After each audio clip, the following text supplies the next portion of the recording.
head painted. Hebrew planet. The bruise waking up the King standing. Hit one more time, more damage. Unity to Space Command. Do you copy? You know CPT is not a thing anymore, right? Well, you would think after eternal life we would have more time in the day, but I'm here, and shalom. Shalom, dear brother. Can we get started? Coming in for landing shortly. We are going live any second now.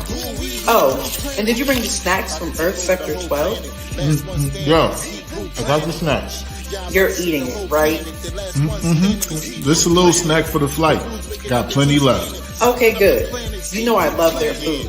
Welcome to Hebrew Planet. Oh yeah. Hope the brothers and sisters are ready.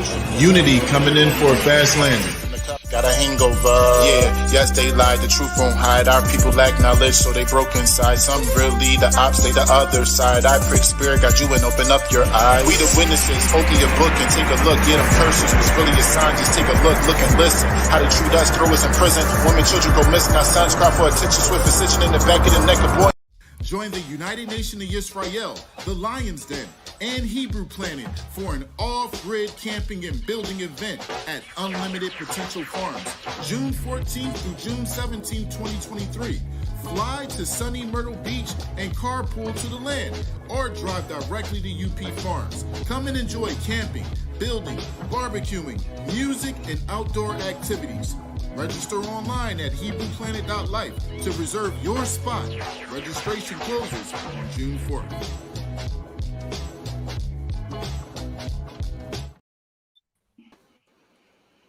Shalom, shalom, everybody. It's your brother Newbie. Hey, what's going on?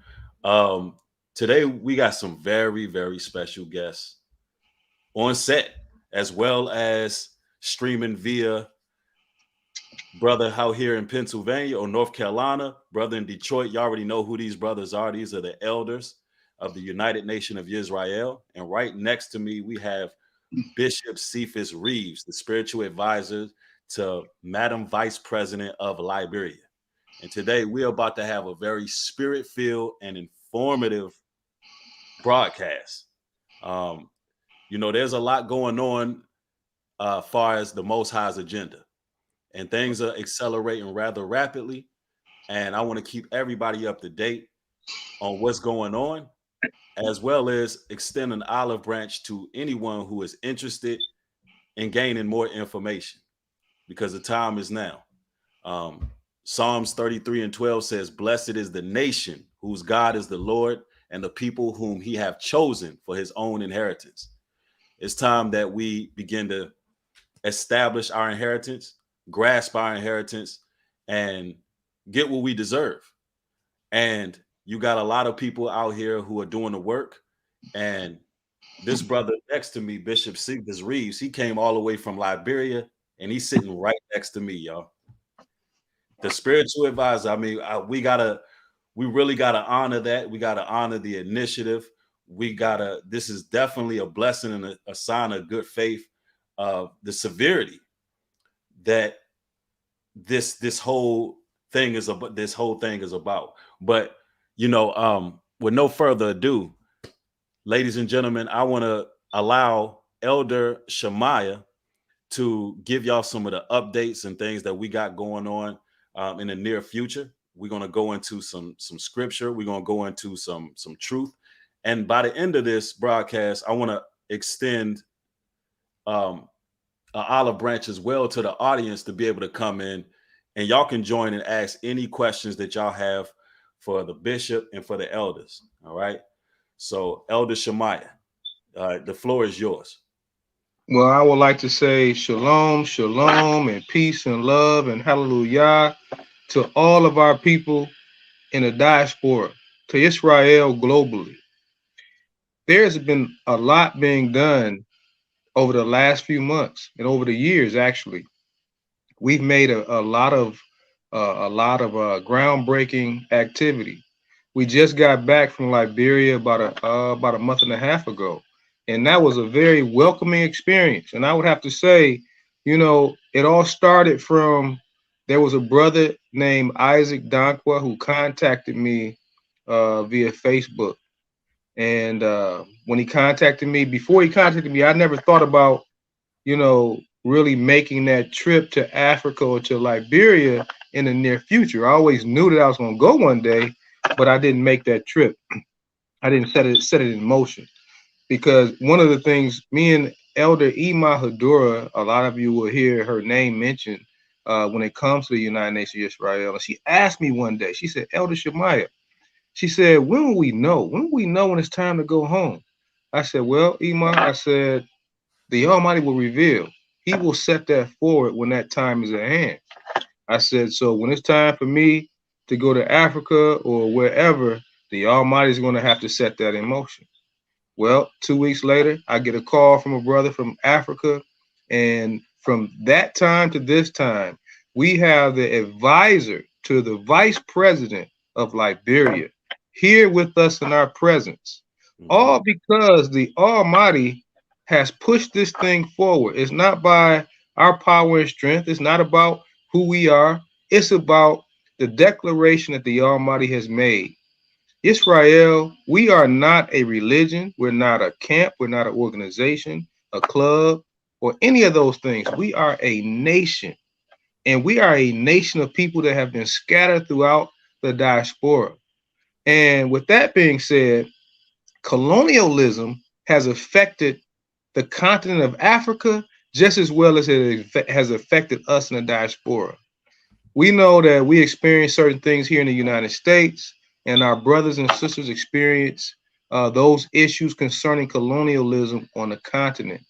But one key factor in colonialism that we come to understand, it was brought forward to keep our brothers and our sisters divided. Divided, when we are divided, we can be conquered. When we are united, we stand. So in this day and time, we are witnessing the word of the Almighty coming forward. This is prophecy being fulfilled in this day and time. We always speak about, as Elder Yawuzis I mentioned earlier, about how we are Israel by the curses. And that's true. But now in this day and time, we're going to see the glory of the Almighty to show us that we are Israel by the blessing, by us coming together as one people. So we want to shift that paradigm for the minds and the verbiage of our people across the globe. Understand that the blessing of the Almighty is at hand. So I'd like to give you a few updates. Today, we had a very pivotal meeting. It was interrupted by the access to the internet, but nonetheless, we had a very pivotal meeting. And I'm going to tell you why. We had a meeting in Liberia, and it was in reference to the humanitarian effort of cleaning Liberia, building Liberia, loving Liberia, and feeding Liberia. So the platform today that we were discussing about in this meeting was about cleaning Liberia.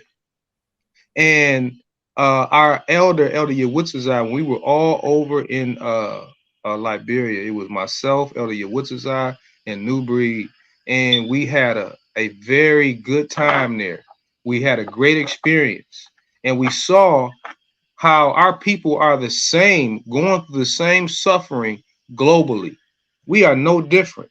We have been pitted against each other by colonialism, by the European, that we have bought into the mindset, those here in the United States, that when we see Africa, the first thing we see, and forget it, babies or women with big stomachs and flies flying around them, and we see that picture, and it's like, I don't want to go there. All we see is just famine and pestilence and things of that nature.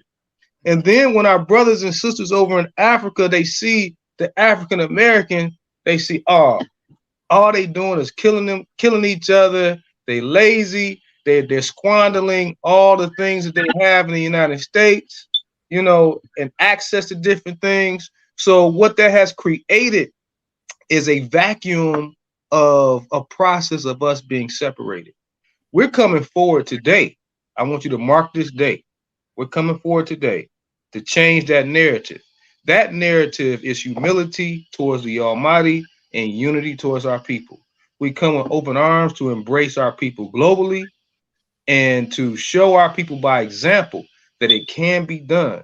We've seen time and time again through social media, through the entertainment industry, how we are against each other. They showcase us in every negative fashion known to man.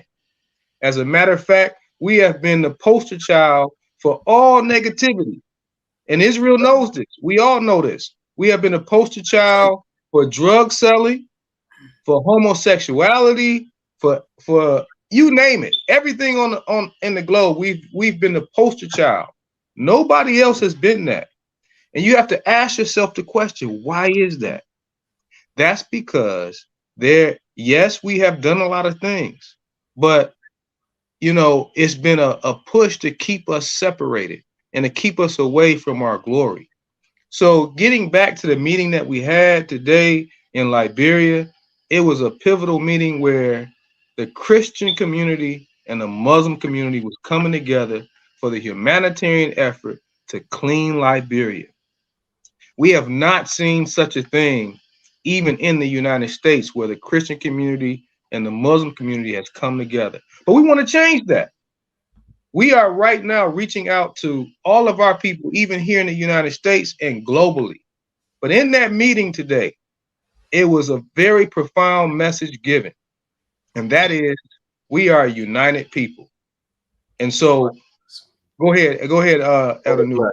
Oh, you made some very pivotal points, and that is just remarkable that the communities are coming together. We're talking about leadership of the communities coming under the banner of the United Nation of Israel, and it's an efforts to actually rebuild Liberia.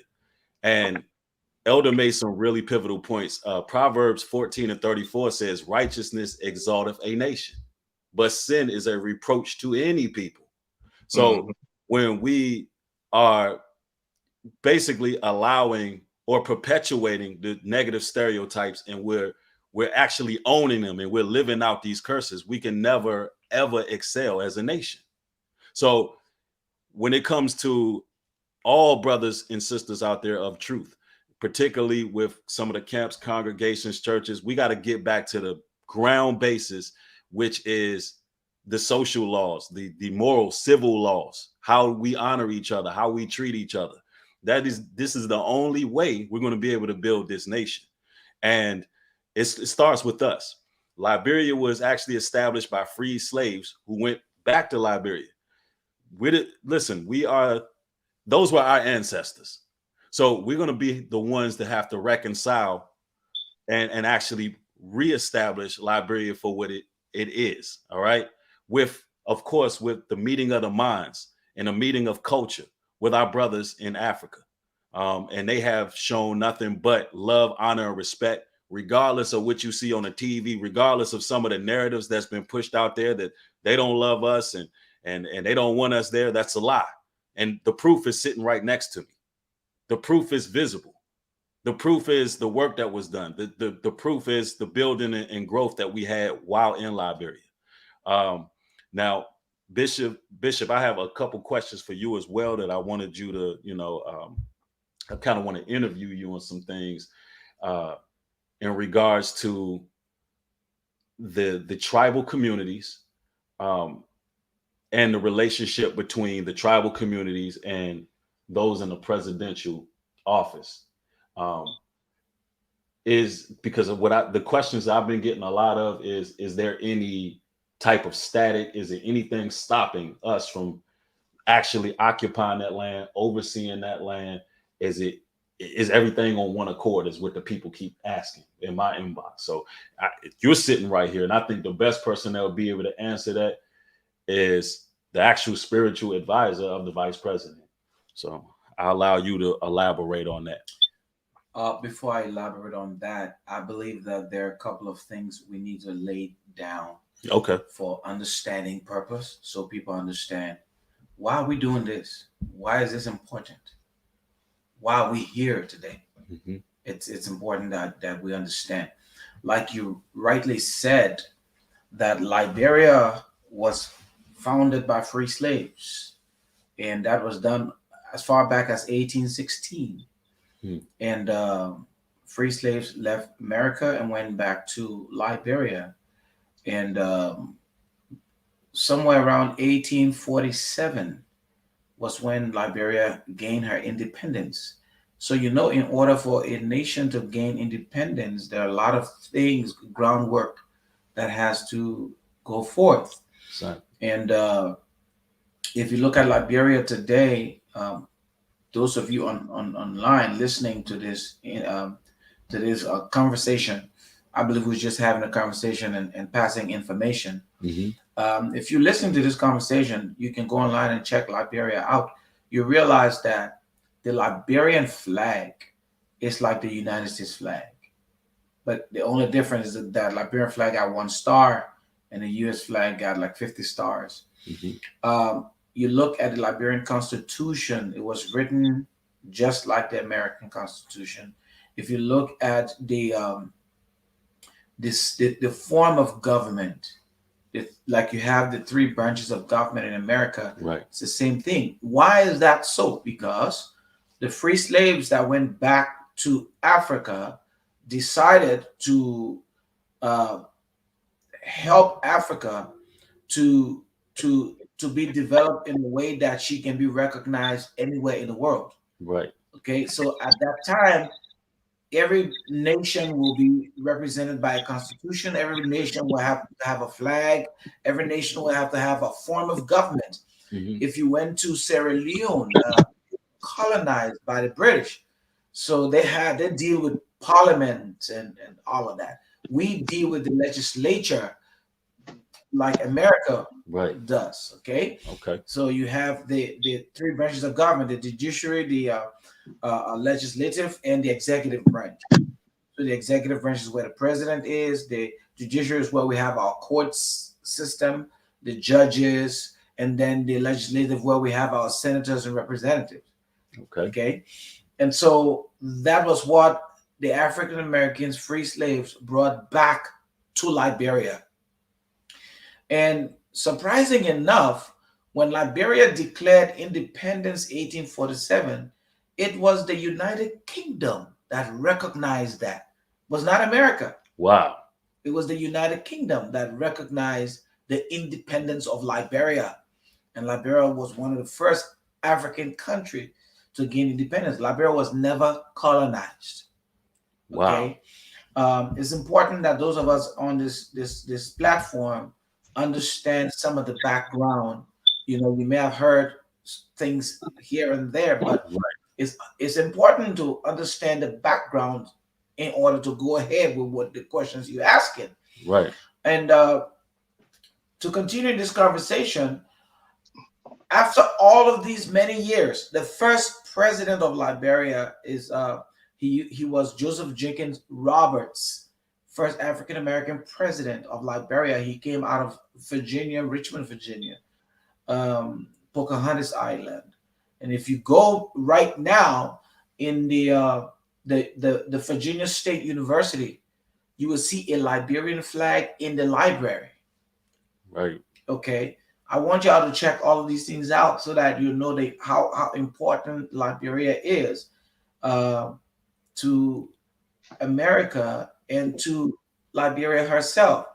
But the unfortunate thing is that over the years, people have not been telling the story. Right. And when you don't tell a story, there will be a generation that will come up that do not know their past. They do not know their history. And if they don't know their history, they're not going to be proud of who they are. Exactly. Because nobody's telling the story, so they've forgotten, or they don't even know where they come from. Fast forward a little bit.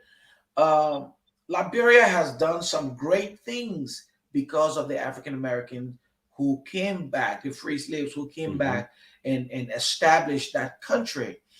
The first 18th to 19th presidents, from Joseph Jenkins Roberts to William R. Tolbert, they were all of African American descent.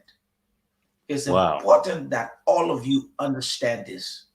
Exactly. So you know that it's not just a bunch of people trying to go back to Africa and don't understand what's going on. No, you need to understand. And it's important I tell you this story because this has been a pet peeve of mine for many years now. Right. You also realize that because of what the African Americans did and what they put in place in Liberia, if you Google it, you will realize that this Liberia became the head of the UN United Nations Council for 2 decades. Wow. You can Google it and check it out. Her name was Angie Brooks Randolph. She headed the UN General Council for 2 decades. And has she not come from that background, right, we wouldn't be talking about what we're talking about today. So Black people have not always been on the backside. Black people have not been the negative reports that you're hearing. You know, when I came to America some years back, about 20 years or so, when I came to America, some of the people I met who had no idea about Liberia and about Africa, they have this myth that, you know, people in Africa, they still hang on trees and right, and they still, you know, and I just started making fun of it and being sarcastic, you know. Say, so where do you live in Africa? I said, oh no, where I live in Africa, I live on the biggest tree. You know, we jump from tree to tree and we hang out. You know, just because people don't know the history.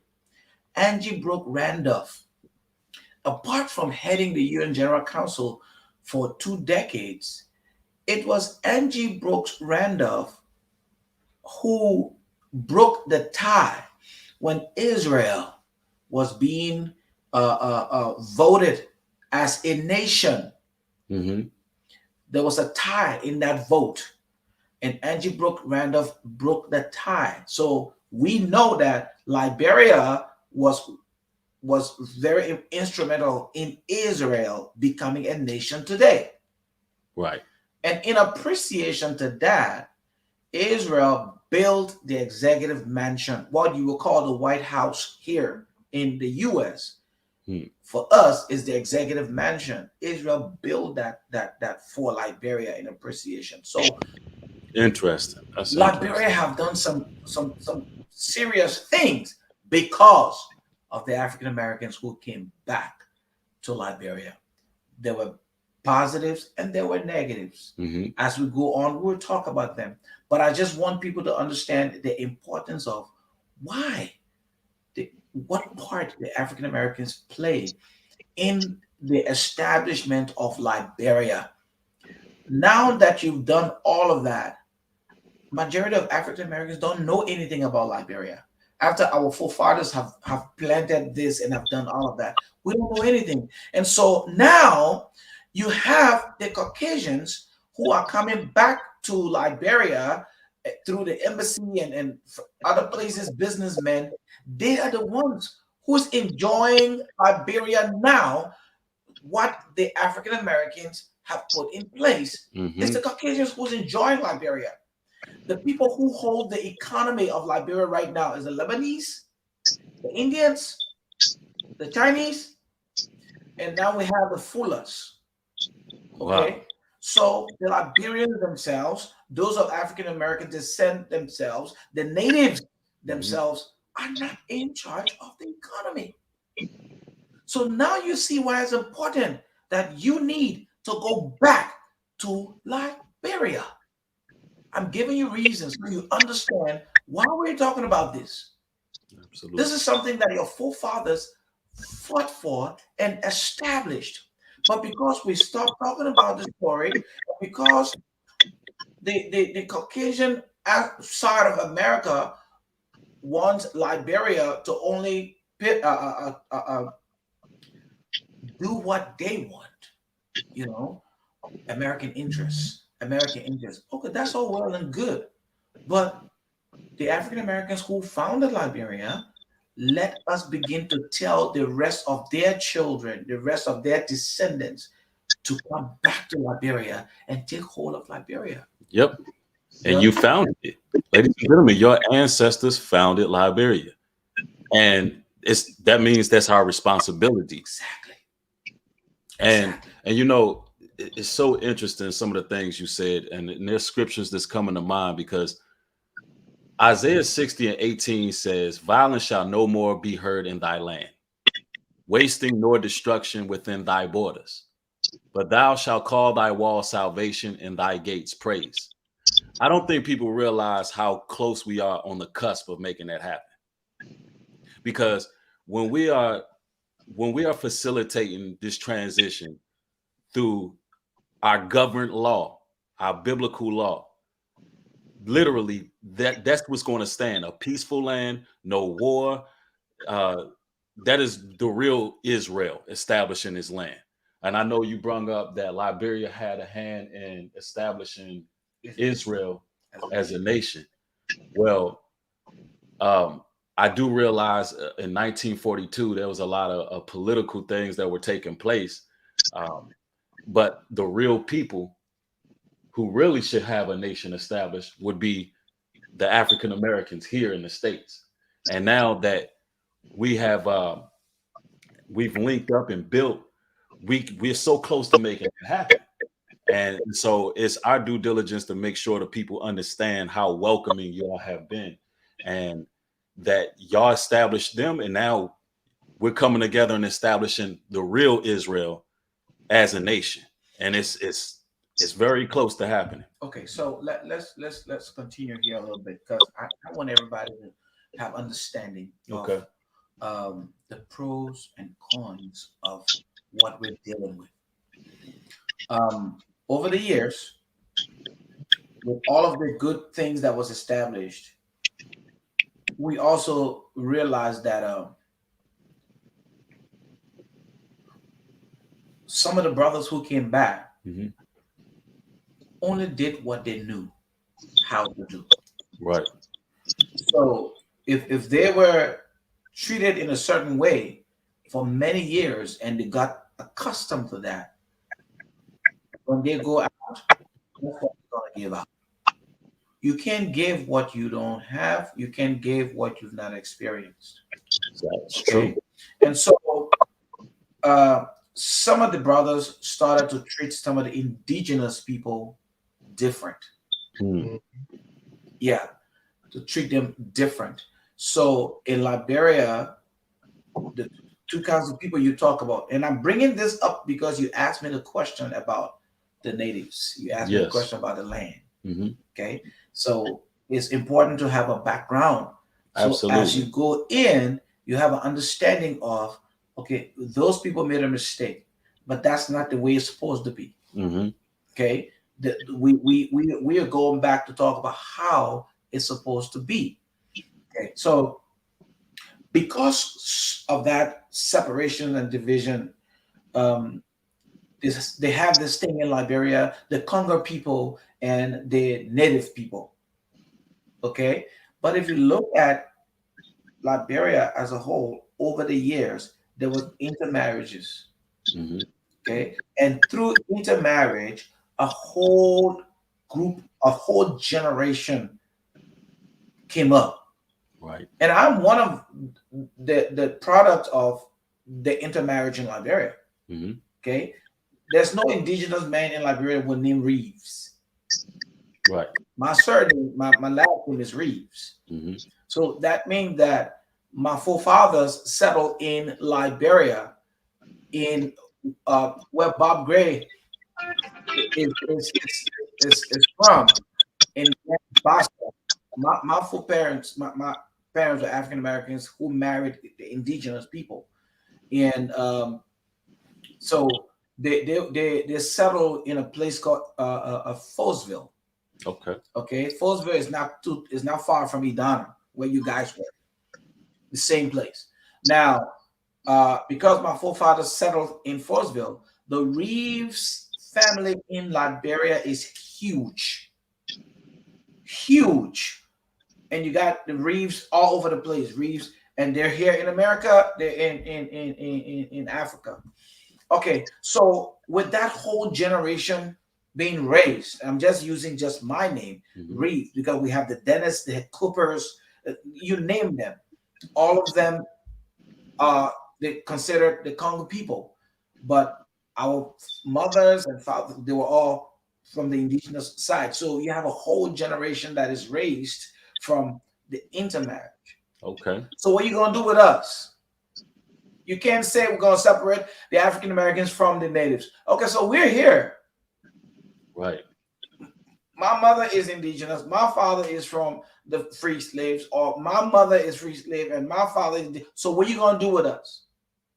You understand? So now you have this entire generation that has come up. Some of them have a bad taste in the mouth. Some of them have very good taste in the mouth. Okay, so President Tolbert, let me move forward now. President Tolbert, he was the last African American of African American descent president, and he was removed 1980 from a coup. So you can look at it, the coup in Liberia, and he was removed by a native called Samuel Doe. Okay, so now you have the indigenous, you have the natives, you have people bringing division and all of that. But the point I'm driving at is that because there's a whole new generation that has been raised up, we are in leadership today. And we are saying that the benefit of what the African Americans have done is the African Americans who's supposed to enjoy the benefits today, and not the Caucasians. And this clause that we put in our Constitution, or the forefathers, the founding fathers put in the Constitution, that only those of Negro descent can become a citizen of Liberia. Anybody of the Caucasian descent can never be a citizen of Liberia. You might try to get married to a Liberian, and your wife, through your wife, you can buy properties, but you can never become a citizen of Liberia because you're Caucasian. And that's what the African Americans, founding fathers put in that Constitution, and we don't intend to remove it at any time or anytime soon. Absolutely. Because people have been, the Lebanese have been pushing so that that clause can be removed. All right. I kid you not. Right. But it's not going to be removed. So now we have dual citizenship in Liberia. We want our brothers to come back, take their citizenship, and keep their American citizenship. It gives us access to the global world. Absolutely. And I'm going to add in something for the audience watching. Through the UNY, we are working out a green card type of program to allow sojourners. And as Bishop just stated, you know, if through marriage, for instance, if there's a brother who's married to a Caucasian woman, because these are some of the questions that get thrown up time from time. For the record, if you're married to someone who is of another nation, you know, of course, you will be granted access. But through the UNY, we're also working out methods for anybody who's getting those national IDs. You know, you actually state and claim, and you're being facilitated through the UNY. So I just wanted to put that out there for the record, in case there's Gentiles that's watching the broadcast. But yeah. Okay, so going forward, we want our African American brothers to come back and enjoy. Let me tell you something. There's a lot of gold in Liberia. Yep. There's a lot of diamonds in Liberia. There's a lot of oil in Liberia. Yep. There's a lot of bauxite and a lot of other precious minerals. I can name them. We can put them online and you can see. In fact, you even go to the Liberian website, the Ministry of Lands, Mines, and Energy. Later on, I will give you those information so that you can put out for people to go back and check themselves. Okay. To see, okay? The Ministry of Lands, Mines, and Energy will put out all of the minerals that's in Liberia. Why should the Caucasians live here, go to Liberia, go to the bush, get the minerals, bring it back here, and live well? Right. When we can go to Liberia, build refineries in Liberia, so you don't have to take the mineral out and bring it to America. Right. And I want to state this claim, and I want all of you to hear me well. I thank God for America. I thank God for Europe. I thank God for Asia. But they do not want to see Africa become industrialized. I don't care what nobody say. That's my personal opinion, and I stand by it. They do not want Africa to become industrialized. There was a time where Liberia and Japan was considered third world nations. Today, Japan is industrialized. Liberia is still where she is because they come in and they teach us in Africa to tell us and make us fight each other and make us think that, you know, it's our fault that we're not succeeding. It's our fault that Liberia is one of the richest nations on the face of the earth, but yet the poorest when it comes to the people. The people are poor. The people can't afford basic needs when everything we need is in the ground. You have big companies going to Liberia, getting concessions. And when you look at the concession agreement, the concession agreement does not benefit the Liberian people because our leaders have been brainwashed. Our leaders are forced to do what they want them to do. If they don't do what they want them to do, then that leader might not even stay in power for a long time. Either they play on your ignorance or they force you to do what they want you to do. Okay, so these are the kind of things we're dealing with, and I'm not afraid to put it out and let you all know what we're dealing with. So it's time for our African American brothers and sisters to go back and take what's rightfully theirs. I believe the only way Liberia can become industrialized, or Africa, is when those in the diaspora, because there's a lot of Liberians that live here in Europe and America as well, because they're frustrated with the lack of the poor governance or corruption, the war, fighting. A lot of Liberians have left Liberia to come and live in America because of that.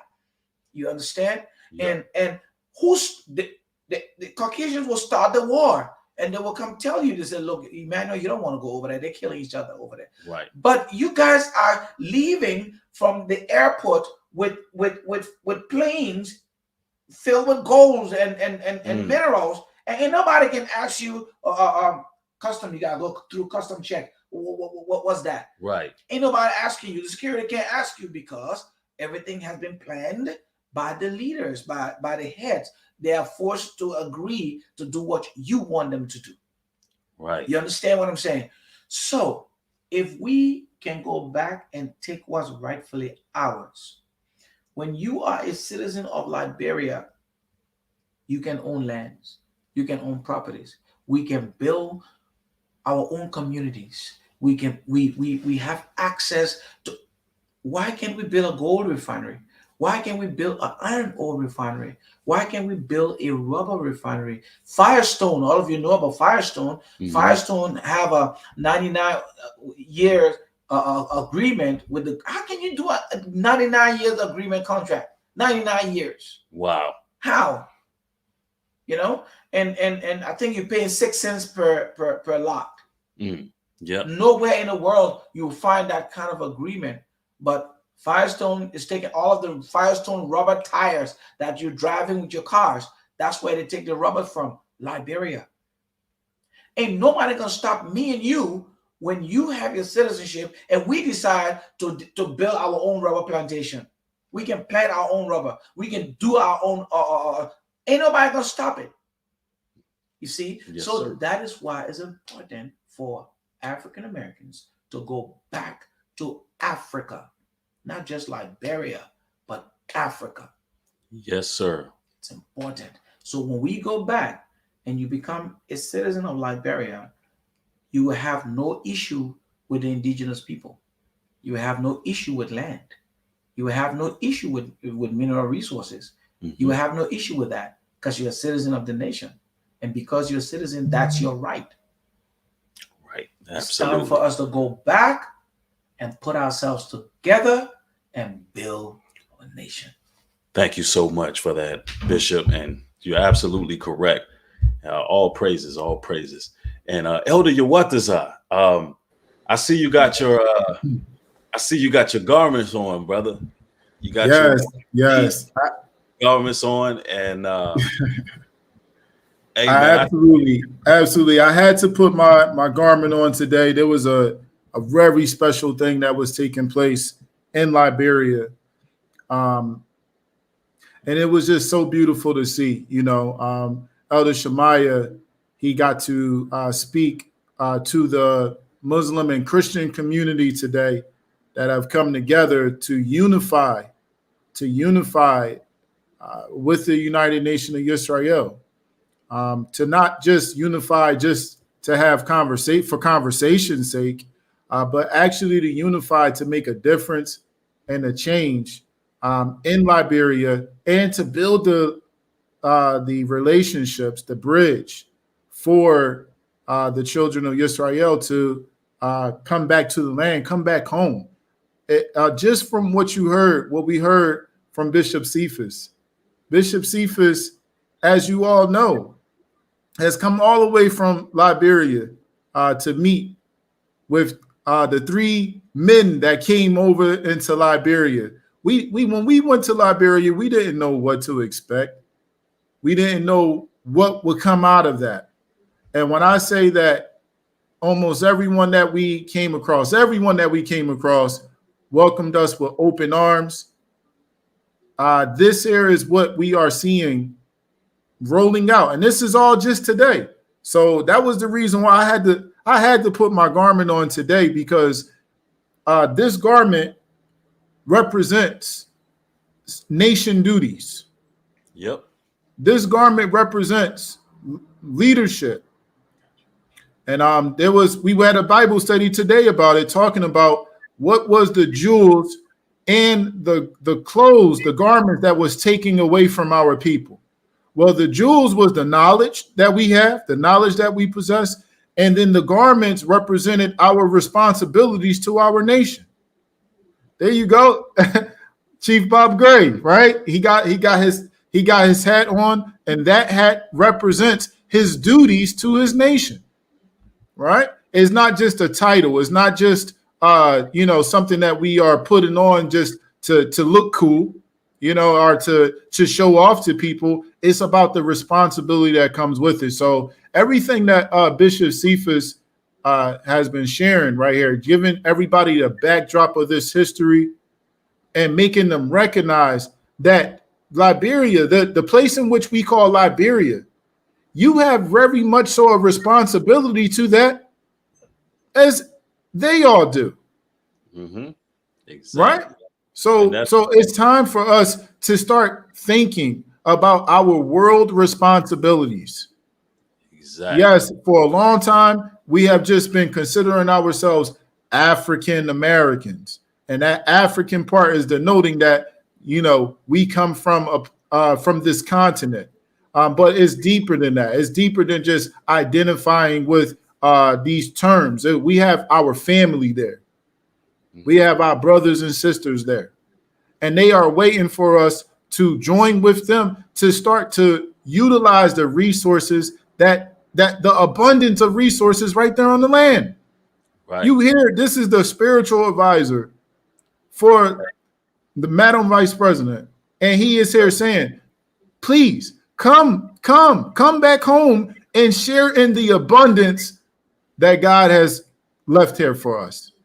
Absolutely. How beautiful is that? Yep. Can I preface something really quick? Because earlier I asked you about the relationship between the tribal community and those who are politicians. Here, Yawataza is wearing the tribal garment. I own a tribal garment. We've been labeled chiefs, and we are part of the tribal community. And we know firsthand what the relationship is because we witnessed it. Okay. We were right there. We were deemed chiefs, granted chiefhood. And still, when we come back to the States and explain how cohesive the tribal community is with the politicians, it's like they don't hear what we're saying. So when I ask you that, because you sitting right here. They need to know the connection between the tribal community and the actual politicians. Let me tell you something. The politicians need the tribal community. Without the tribal community, you cannot win any election. Every politician will do whatever he can to get the tribal community involved, because without them, you can't win an election. So the tribal community is key. All right. Yeah. Yes, sir. So when you go to buy land in Liberia, depending on where you are, is the tribal community that will say yes, we're going to give it to you. If the tribal community says no, ain't nobody can do nothing about it. Y'all hear that?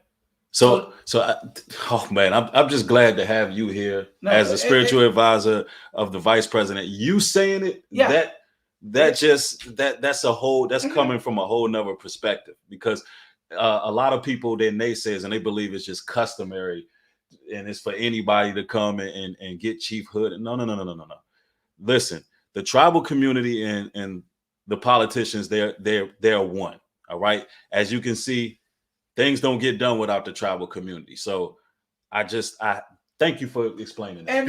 And now when you all are saying the tribal community, it's the chiefs, correct? That sit down and have these conversations. The chiefs. Now listen, don't take for granted what you guys did. A lot of people don't get to have that opportunity. Make no mistake. The fact that you're African American, you come from America, you wouldn't have access. Let's be honest. You will not have access. You know how we met. Yep. Okay. You guys know how we met. I was in my office and we had they had an appointment for y'all. And they came to the office and they called me and we went into the conference room, and the chief of protocol looked at him and said, look, these guys are in t-shirts and stuff. They cannot meet the vice president today. Yep. They got to go. And so we look at the whole thing and asked them for their schedule, and they were like, we got to go tomorrow. We got to leave the afternoon. So I'm like, okay, where you from? Where you from? Where you from? And he's from Michigan. He's from Philadelphia. He's from Georgia. So I said, okay, give me a minute. Because I live here, I understand the life here. And I've seen the importance of us getting African Americans to come back home.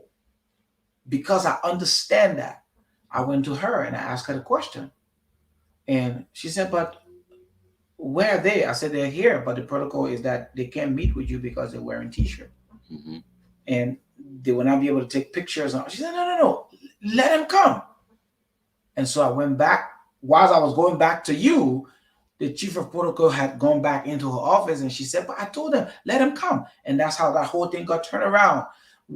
And they didn't just have the meeting, but they also took pictures in their t-shirts. She was so down. Madam Vice President was so down to earth. And Elder Shemaiah, after he did his presentation, she said, hey, where the pictures at? And we had t-shirts on. So, you know, she's a great woman. So now I want y'all to understand this, right? I don't expect everybody on this chat or this call or this meeting to agree with what I'm saying. Don't be afraid. I can answer any negative question. I'm built for this. Let's have the conversation. There's nothing you're going to say or ask me that I will get offended about. No, because I know what we have in Liberia is authentic. And I'm able to defend it any day. All right? Now, because of your past and your history, of course there will be people who will not believe what we're saying. Of course there will be people who will ask negative questions. We're not afraid to answer it. Bring it forth. We will discuss it. We've been there. You've been there. You've experienced. So you can tell the story better than anybody else. You know, it was to come to bring it full circle. What one of the things that our bishop mentioned, and he mentioned what his last name was. It was Reeves. Mm-hmm. Yeah. He is born in Liberia, and he has the last name of Reeves. We are born in the United States, us three, and we all have European last names on our birth certificates. The question that you need to ask, family, is how did we get those last names? Those last names are not indicative of our culture, our true ethnic culture. Those names come from European descent.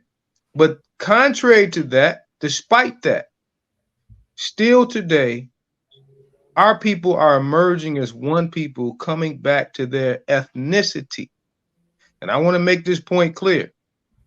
We are a Shemitic Hebrew people of the nation of Israel.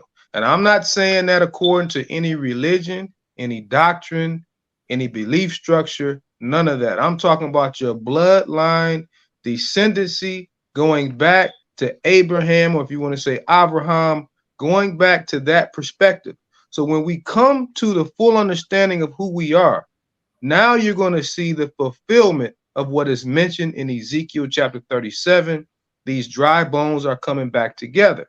So all the things that Bishop mentioned, you know, concerning the importance of what has occurred, these things are not happenstance that we were made chiefs, because we do get a lot of people say, oh, well, you know, we don't follow that, we don't believe that, or whatever the case may be. There is 125,000 acres in Grand Bassa County, family. And if you're very serious, if you really want to join in your nation building process, please get in contact with us. Also, in relation to the Christian community, there's another 300,000 acres of land throughout Liberia, through the other tribal communities that we have access to. So now it's on you. The cards are on the table. Now it's time. I'm going to be frank, family, is either put up or shut up. We can sit here and argue about religious differences, who's in charge, or whether or not it be true. We can sit here and argue about that for 40 or 50 years. Mm-hmm. But if we come back and we still talking about the same thing next year, Israel, that's your fault. Yep. It's time for us to put aside all of those things, and it's time for us to build. It's time for us to put those things in perspective. The last thing I want to say, because I know we got a big message to share, that is on September 2nd. Matter of fact, the 1st to the 3rd in Washington, D.C. We are going before our people. We are going before all the nations that have held on to us, whether it be on the continent of Africa or whether it be throughout the world today. We are going showing that we are humble to the Most High, to our Creator. We are all spiritual people, whether you're Christian, whether you're Muslim, or whatever the case may be. But we're going to the Almighty to accept our punishment, to acknowledge our transgressions, to humble our uncircumcised hearts. When we do that, as it is written in Leviticus chapter 26, verse 40 through 42, the Almighty said that he will remember his covenant that he made with his people. The land has been at rest, people. The land in Liberia has been at rest. It's virgin, it's open, it's ready. The question is, are you ready? Are you ready to put aside all your philosophical views and indifferences and start to nation build? And Liberia is one place, but we also have other nations within the continent of Africa, Ghana, Senegal. I forgot, family. Senegal is coming on board. We have some elders in Senegal that has just come forward and they want to build with the United Nations of Israel. We have Gambia. We have Nigeria. So what you're witnessing is a unified continent. The European colonialism, globalistic agenda has been put in place to keep you separated, to keep you divided. Make no mistake. And I say that unapologetically, but it's time for us to look within each other, to look at each other for our remedy. For when you look at each other, you're looking at the power of the Almighty, because you are the seed that the Almighty brought forth to, in this day and time, to administrate his covenant throughout the earth. And so I'm not going to keep it too long, but I just want to say that to our listeners. The onus is on you at this particular time. We always sit in our living rooms in the comforts of our own homes, and we talk about things and we argue and we debate. It's time to put that aside. We have a bunch of living room Israelites, a bunch of living room Muslims, a bunch of living room Christians, but now it's time for us to come together and be united as a people. If we believe in the Almighty, then let's put it to the test. If we believe that we are the people, it's time to put it to the test. It's time to come forward. Hallelujah. Hallelujah. Thank you. Thank you. Hallelujah. And that is an excellent segue as well for Q&A. The link is in the description box, ladies and gentlemen. Feel free to join if you have questions for any of the elders as well as Bishop Reeves. Feel free to join. And as Bishop Reeves says, he's ready for the tough questions. Anything you could want to ask, come on aboard. I already see people in the queue, so I'm going to start letting people in. But the link is available. I'm ready for them questions too. We all ready. All of us on here, whatever questions y'all got, family, let's bring it. Oh, yeah. We are leaving no stone unturned with this broadcast. First and foremost, I see Reverend Patient. I can't see the full name, but there's a Reverend that would like to join. Let's see. I think something happened with their connection. So what was their name, Elder Newbreed? It looked like they just dropped out. It was said Reverend Patient or something to that degree. But we got another Soul Zion. Questions? What's going on? Soul Zion. You got some feedback in the background, brother. How you doing, guys? You have to turn it off in the background. All right. Let me reshare the link as well. Y'all make sure there's nothing playing in the background when you join. All right. All right.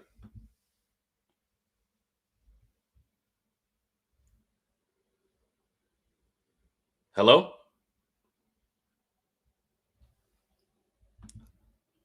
All right. I don't know what's going on here, y'all. Y'all make sure y'all on point. If you're going to join my link, make sure you're ready for questions. All right. And everything is functioning properly. All right. I think she's questions. All right. Y'all not listening. Y'all be patient with us, y'all. AJ. Yeah, while you are bringing what's up? Okay, we got somebody. Okay.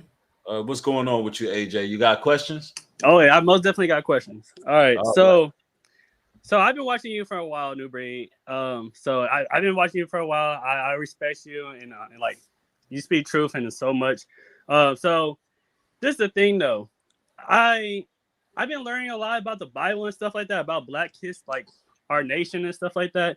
But it got a lot of people in the spiritual community too, where they talk about how it's kind of similar, but at the same time, they don't talk about God in the sense of like the Bible. You know what I'm saying? They talk about it like in the sense where Black people are superior in this way, but in the same time, it's like goddesses and stuff like that. You know what I'm saying? So they don't speak on like in a way where it's like, the Father or anything like that. And I just want to like understand that more, because like they talk about because the Black woman produced the most, she's AJ. What's your question, brother? My question is like, how do you determine the truth in that way in the spiritual community? Because just like, you know, that's a confusion. That's a confusion in a way where it's like you talk about black people in this way, but then there's people talking about it in another way. You know what I'm saying? So, Elder Newbreed, can I take a stab at his question as I try to understand what he's asking? And maybe, brother, can you turn your light on too? You in the dark with it? Yeah. I got you. I want to. Yeah, I was more so looking for questions and align to what we got going on here. I don't know if you watch this broadcast or you just joining in, but I will attempt to answer that question. I understand what you mean. Let me say this: when you are looking at various things online, and this is why the scriptures tell us to build a strong foundation. Yeah. If there's confusion being stirred up, it's because more than likely you're looking at all of these different ideologies and etymologies, and you're not being grounded. So, you know, you want to build that foundation. If either you want to learn this Bible, you go into it, you can definitely break down all of the esoteric, witchcraft, sorcery, magician, new age, all that philosophy. Once you get rooted in these scriptures, there's no confusion. You know what's right and you know what's wrong. So my advice would be to get rooted on a strong foundation. Don't allow the internet to toss you to and fro like a pile of leaves, and then you end up confused. You understand? Yeah, Elder Newbreed, can I say something too? Absolutely. So and thank you for your response, Elder Newbreed. That's perfect. But also to add to what he said, many a times we learn the word of the Almighty from the paradigm of religion and ritual practice. When you do that, what you have just done is isolated yourself from the reality. The reality is the word of the Almighty was never given to a religion or to a doctrine. Yeah, I understand that. It was given to a nation.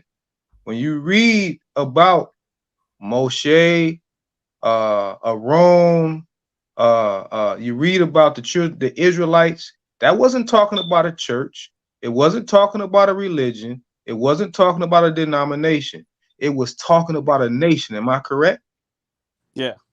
So when it's talking about a nation, when you read the word of the Almighty, please read it from the perspective of nationhood and remove the paradigms of religion and doctrine, and then the word will open up to you very clearly, and then you will be less likely misled by all of those things that you mentioned.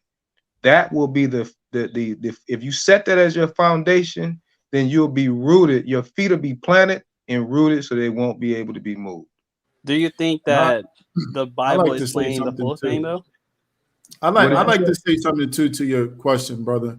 The question that you posed, in the midst of this conversation of two nations coming together to establish something, this is pretty much historical. These are historical things that we have in discussion about. Yeah. This discussion is prophetic even. Okay. And what we're dealing with right now, you see Bishop Seifert, this is the spiritual advisor to the vice president of an entire country. Okay. So this here is of high importance, right?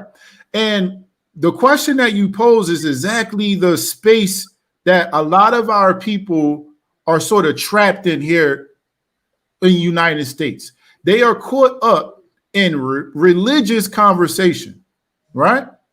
But what we are talking about is nationhood, right? Because when we say that we are the United Nation of Israel, we're not talking about a church. We're not talking about camps. We're not talking about some spiritual group on YouTube that's just having debates and conversations about these things. What we're talking about is a nation that you are a part of, brother, a nation that the men of Israel have to come together to actually start to build the desolation that has been left behind, the carnage that has been left behind, right? The pain that has been left behind. It is time for us to build the waste places. So when you see people debating about these religious and spiritual things. One people over here on this side are saying these things. The other people over this side are saying these things. What you have to do is look at their fruits. Look at what they're actually doing. Have they built any sort of relationships that have led us to having communities, that has led us to having our own hospitals, our own airports, our own shipping ports, our own schools, our own grocery stores, our own cities, our own country? Where is all of that at? And yet people are talking and debating about things that has led us to nothing but the slaughter. That is what we're seeing. So when you see that from the people online or wherever you're seeing the stuff that you're talking about, what you are seeing is a people that are not ready to be unified, a people that are not ready to build, a people that are not ready to deal with the real issues at hand, which is that we are a people that have been placed in captivity and dealt with this captivity for 400 years. And it's time for us to be free now. It's time for us to unlock the chains on our minds, unlock the change in our spirit and our hearts. And it's time for us to gather ourselves together. Old people not desired, right? And begin to work together, brother. So I get where your question is at, because Israel is everywhere. It's everywhere. It's Black like, people are everywhere. And as I call it this. I call it the dysfunctional family. Okay? But the dysfunctional family, all that dysfunction will be alleviated if we just focus on building our house, keeping our house clean, getting our house together. Because guess what? Everybody else, while we sit here arguing about all these different things and debating all these different things, Bishop Cephas just said it. Every other nation is coming to our house, taking all the gold and resources and going back and hooking their stuff up. What do we have? So we don't want to have conversations and debates over spiritual conversations with this side and that side. What we're doing is focusing on the matter at hand, getting our people together and starting to build. So the last. One moment. I want to keep, because we got a loaded queue and it's people getting trapped in. So I'll let you elaborate, Elder Shemaiah, but we are gonna bring in the next. Oh, what happened? You got the wrong person. I didn't do that. I think he fell out himself. Oh, okay. But we're gonna go to the next guest, because we gotta limit this to we gotta be organized with this. It has to be a frame with each caller. So be precise with your line of questioning when you come in, because we're gonna give you like 5 minutes per, so we can make sure everybody get their questions. All right. Thank you, AJ. I appreciate it. All right, peace. I think I'm sure Elder will come back. I'm not sure what happened there, but we're gonna bring on the next guest. Excellent. Yahya Ben Yisrael, what's going on, brother? What's going on, brothers? Can y'all hear me good? Yes, you're loud and clear. Okay, great. First of all, man, I want to say thank you, man, to all you brothers, man, for playing your part, laying your lives down, man, to serve our community, to serve people, man. And I've learned a lot from a lot of different people. Brother Newbury, I've been checking you out for a couple years, man, and I agree with probably 90% of your content, but great brother overall.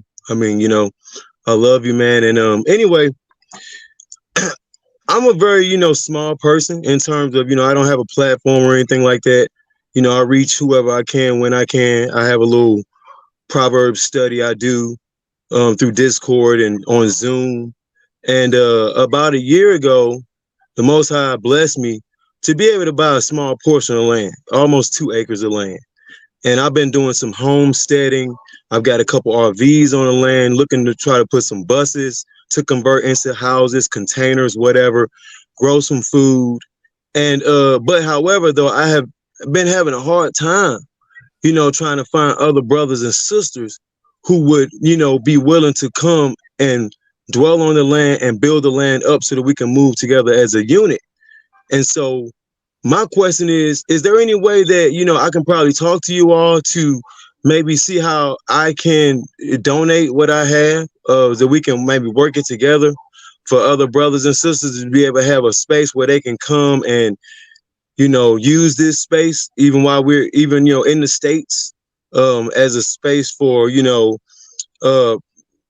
to get prepared for, living on the land, or, I just want to do my part. I want to play my part, and everything that I got from the Most High is not for me, but it's for others. And so actually, and really briefly, man, it was a blessing to see this, because I was just looking at another video from Newbury about Mark the Messenger. And I just thought, man, I wish I could just talk to that brother, man, Newbury. Because like I said, I'm having a hard time getting other brothers and sisters to understand how important it is for us to come together and, build our own communities. And so just as soon as I said that, I seen that you was live and that you guys were discussing this. So that's what I have to say. Is there any way that I can probably, unify with you guys to share what I have and to become a part of the discussion for the sake of sharing what I have, and see how we can work that into some type of, interwoven, community type thing? Well, definitely, that's confirmation. The Most High definitely had you join this stream, but I will yield the answer to that question to Elder Shammai, and he can give you more details and semantics on how you can be of some assistance, and we can assist each other. Yes. So, brother, I'd like to say I appreciate you calling in. The fact that the Almighty has called you forward to do what you're doing is a confirmation that the Almighty is working. We have land in Africa, in Liberia, and we also have acres of land out in North Carolina. And we are actually putting water wells and things of that nature on it, and planting gardens and things of that nature there as well. We have a gathering in June where our people are coming together on that platform of land also. So to answer your question, yes, we do have mechanisms set so that you can donate, take part, come and take part in nation building, because all that you're doing is very vital. The key is for us not to do it separately, but to do it unified. That's the key. So we got efforts here and we have efforts going home. What we're doing here is temporary until the Almighty pushes that button to go home. I want you to know that. I want to make that clear to everybody. What we're doing here throughout the diaspora is temporary until it's time to come home. And that's why we're working on both fronts right now. So yes, to answer your question, we do have mechanisms to do that. Please drop your information into the chat. My other elder here, the Assistant Minister of Information, is Elder Yawitzazai. He is down in North Carolina right now, and the land is available. We want to invite you to come visit it so you can see it, so you can see how you would like to contribute, whether it be there or whether it be our efforts in Africa as well. So yes, you are very welcome. We encourage you to go to www.yahwehgather.us, because we want all of our people to get United Nation of Israel IDs. Go register on the site, get an ID, take part in the Lion's Den, and you will be updated on all the things that we're doing right now. And that's for everybody that's on the call right now, but in particularly for you, brother, because you mentioned the work that you're doing. And we recognize the efforts that it takes to do that. So yes, we welcome you with open arms. Welcome home, my brother. Shalom. Thank you. Also, I want to add too, man, that, I've been, the Most High, man, he has been preparing me, with skills. I've been learning carpenter skills, building skills, of all types of sorts, especially when it comes to building homes. And so that is what he has given me to do with my hands. And so I've kind of like launched my own little business with construction. So I want to say that because that is something else that I have to offer to the community, man, that I can join shoulders with you guys, and labor to build, share the information. What state are you in, brother? What state is your land in? Man, my land is in Illinois, but I'm basically in East St. Louis, basically just across the river from St. Louis, Missouri. So I'm in Cahokia, Illinois. Cahokia, Illinois is an ancient city. Actually, Cahokia was the first city established in the Western world by the natives. They had the Cahokia mounds here. You can look it up. But it's right along the Mississippi Valley. So my land is basically. I'm sorry. Yeah, what I was just going to say, what you are doing is a great work, and this is exactly what us as men should be doing. We should be getting to the land, getting as much land as we can, building it up, and keeping it open for the children of Israel to be able to utilize, right, so that we can have our own resources, our own commodities, right, our own communities. So you are doing the actual work that this is what we have dedicated our lives to doing. So I we have meetings on Thursdays at 6 p.m. For the Lions Den, and you just need to visit YahwehGather.us/brotherhood, and you can just get linked in with the brothers that are actually about doing that specific work. And so the work that we're doing on the 100+ acres of land in North Carolina can be extended to the work that you're doing in Illinois. We did a flag raising event dedicating that land to the Almighty Yah and to the nation of Israel. And that same thing can happen on anyone's land, because as it was said here in the chat, that we should have land in every country. And that's really what this conversation is about, is that once we have the land, the difficult part is making sure that we could steward that land. You see, Bishop Cephas has come here to share a story about Liberia, a very rich continent, a very rich country, right?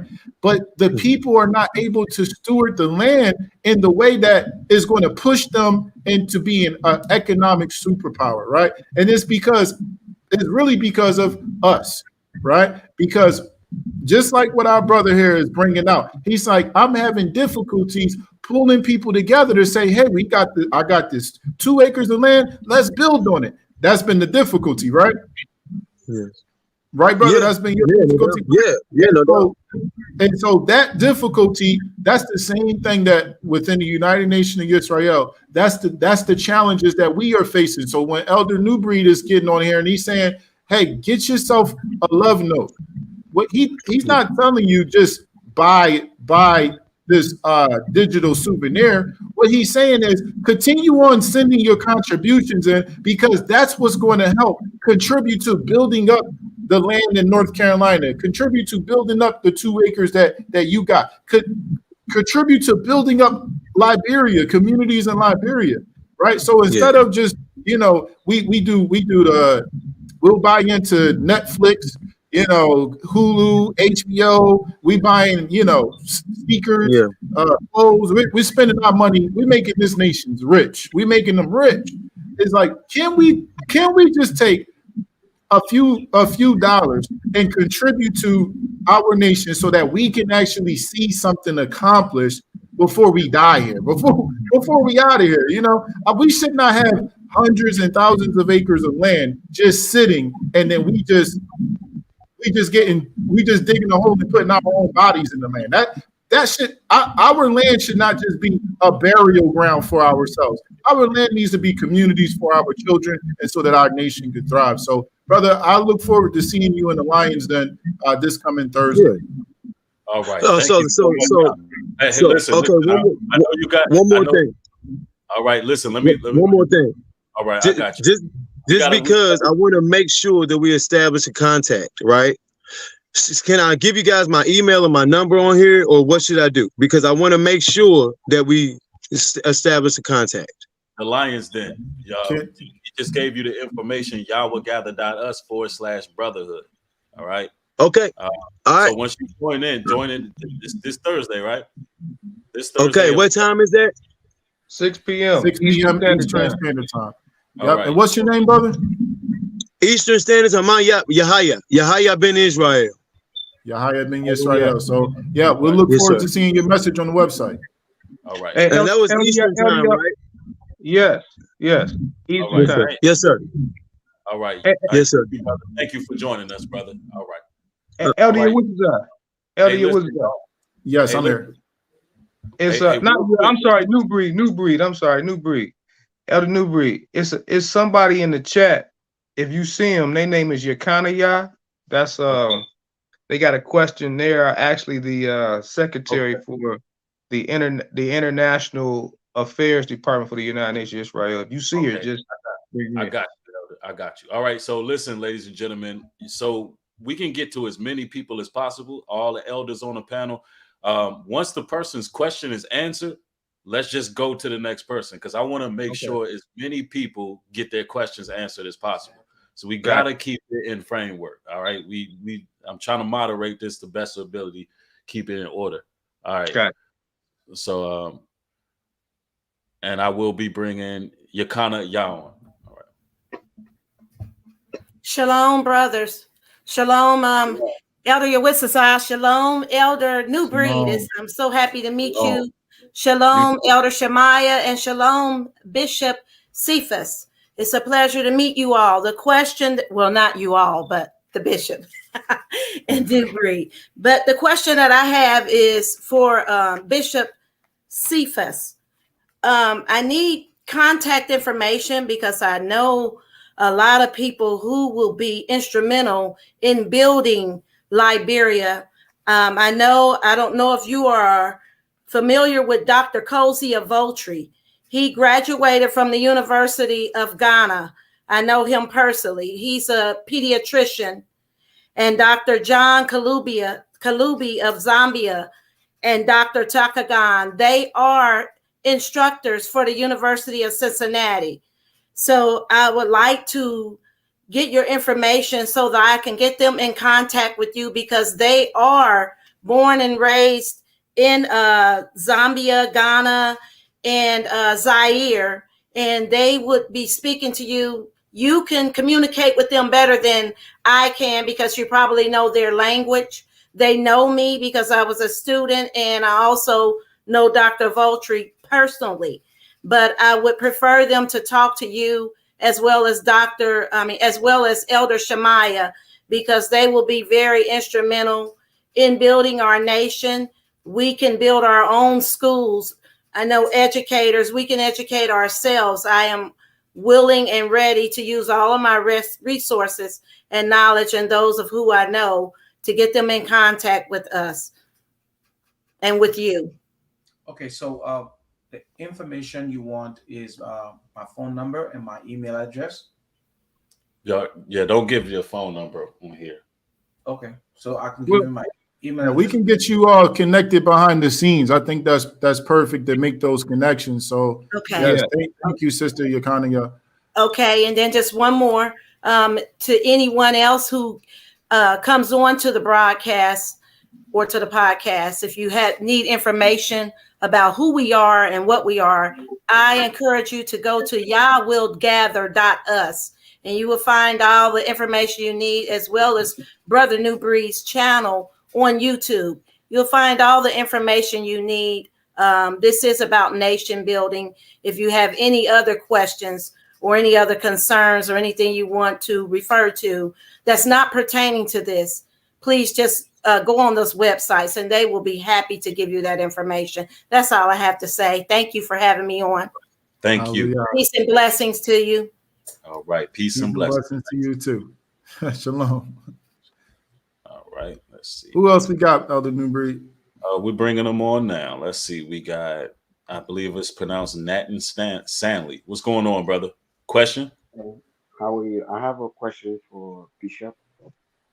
I've been following New Breed for over 3 years now, and I always love this brother broadcast. But I want to ask questions for the Bishop. I'm also Liberian, and I bless God for everything you guys doing for the country and the planet, not just Liberia, but for the whole continent, of Africa. May God bless you for the work. Now, I have a question for the Bishop. The question is, there are Liberian kids that was adopted, by the white people in this country during the Liberian War. What's your message for them, those that grew up here? Because they struggling to find their identity. What's your message for them? Okay, so do they know where they come from? Do they Well, know some of from them like, know. Yeah, there are some I communicate with. They know their parents, but they still feel uh And like brother, they feel. I ask if you could speak a little bit louder because we can't really hear you that well. It sounds a little muffled. Yeah, and it sounds like his question is, Bishop Cephas, what can you say to the children that was adopted during the Liberian Wars? They was adopted by white folks and they grew up in the United States. What does the country? Is there any kind of invitation or a pathway back for those children that through that there? okay, so I understood what he was saying, and yes, and as long as a person is of a Negro descent, as long as you're black, let me just put it that way, you can become a citizen of Liberia. So the reason why I asked him the question is that if these kids are growing up and they know they're from Liberia, they can easily go to Liberia and regain their citizenship. It's not difficult to do. If they were adopted by white parents, we understand that, but they're not white, they're black. So by virtue of the fact that they're black, they have access to Liberian citizenship. All right. Is your question answered, brother? Yes. Thank you. All right. Thank you. Thank you for joining. All right. We're going to move to the next guest. Let me see. All right. Peora Malcolm. What's going on, fam? How's it going? How y'all doing, fellas? Pretty good. Pretty good. Pretty good. All right. Good. Hallelujah. I mean, I've been discussing the truth with certain family members. I'm getting backlash from family members. My children are being kept from me because I say certain things. And I just want to know, how can I bring this to them without them thinking that I'm trying to be arrogant or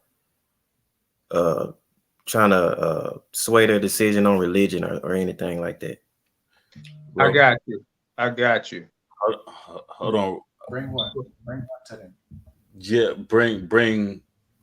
What do you mean? Bring? Yeah, I want to ask the same thing. What do you mean? Bring what to them? Bring this video to them? Bring. I'm not sure. I'm not sure what you meant by that. How do I talk to them? Because I'm being shunned, man, for wanting to live different from the rest of them. You still got to be specific when you say want to live different. You still got to be specific because on this platform we weren't really discussing religion because so we want to understand what are you talking about, and if it's religion, I would want us to discuss this outside of this platform. But if it's nation building and what we're talking about, people go back home, then we can discuss it right here. Right. And I want to say this. We really trying to stay in the framework of nation building at this point. The questions that you got to have on the table must be about this topic. Now, brother, I do a lot of videos. If you've been following the platform, you know I talk a whole lot about family. I talk a whole lot about scripture, how to bring truth to them, and things of that nature. And for some, listen, a lot of the times your natural family just not going to be for you. This is the world we living in. And this is why we build this brotherhood. And this is why we're coming together and uniting and being nationmen and countrymen, because sometimes your family, they're going to be your enemies. You know what the scriptures say of your own household. And this is what I'm saying. But listen. But what I want to get to is that's another topic for another day. Right now, all line of questions. We got some very important people on this panel. It has to be in regards to Liberia. It has to be in regards to what's going on as far as nation building, how you can join, how you can plug in, things of that nature. We discussing Africa at the moment. So Yeah, and this is not, and I just want the brother to know this is not to shut down what you're asking about, but really the issues that you're having with your family is because you still, just like the last brother we talked to before, when he came on, he was talking about religion too, right? What's the answer to all of this stuff? Stop dealing with religious conversation, and start dealing with your family, our people, from the paradigm of community nation building, because that's what the whole Bible is about. The whole Bible is about, can we be charitable to one another? Can we love one another? Can we unify together? Can we start building up with one another, right? And if the answer is yes for your family, then you know that you can start doing stuff with your family. You know, if they can't understand, hey, you know, we trying to come together as a people and unify and build communities, then there's nothing you can do about that. You know, if they are looking at you from the vein of religion, that's always going to be a problem, because people have been debating and fighting over religion for ages. So we don't want to do that anymore. We are trying to build things for our future now. And that's what I was saying right there. And so with that being said, to answer your question, if you're having religious indifferences, stop setting the tone for religious conversation. So now I know that opens up a large thing. So we encourage you to go to the website www.yahwehgather.us, get into the Lion's Den. Once you connect there will be brothers there, and also I have no problem with connecting with you to working out how you can deal with that specifically. Hallelujah. Right. I have skills as well, but they bring the religion, the religious problem on. I'm trying to build a family up. It's like I'm the only one. We're going to talk about that, brother. Go to that website. We got answers for you to help you. So just go to that website. Join the brothers. All right. Lions, man, we are ready for you, brother. The congregation of the mighty, the ones that are trying to build up the waste places. We are there for you. We're not there to talk about religion. We are there to talk about building. Gotcha. So, hallelujah. Absolutely. All right. Thank you, brother. All right. Appreciate it. All right. And for the person in the chat that just got timed out because he said Bree doesn't like open discussion, that's not the case. This is not an open discussion. So we're not going to plant those kind of seeds in the chat. So I'm regulating and moderating the chat. Moderators be on point. This is not an open discussion. This is questions and answers. So just and it's regarding this topic. All right. All right, let's continue. We got more brothers and sisters coming in. Love and Dean.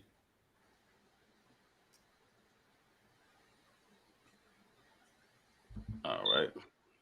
He wasn't paying attention. Let's go, Joel the servant. What's going on? Hey, how you doing, man? Pretty good. How's it going, brother? It's good. It's good. You know, I do some music, and I've been cook for 13 years. I've been watching you for a couple years. So I'm down for the message.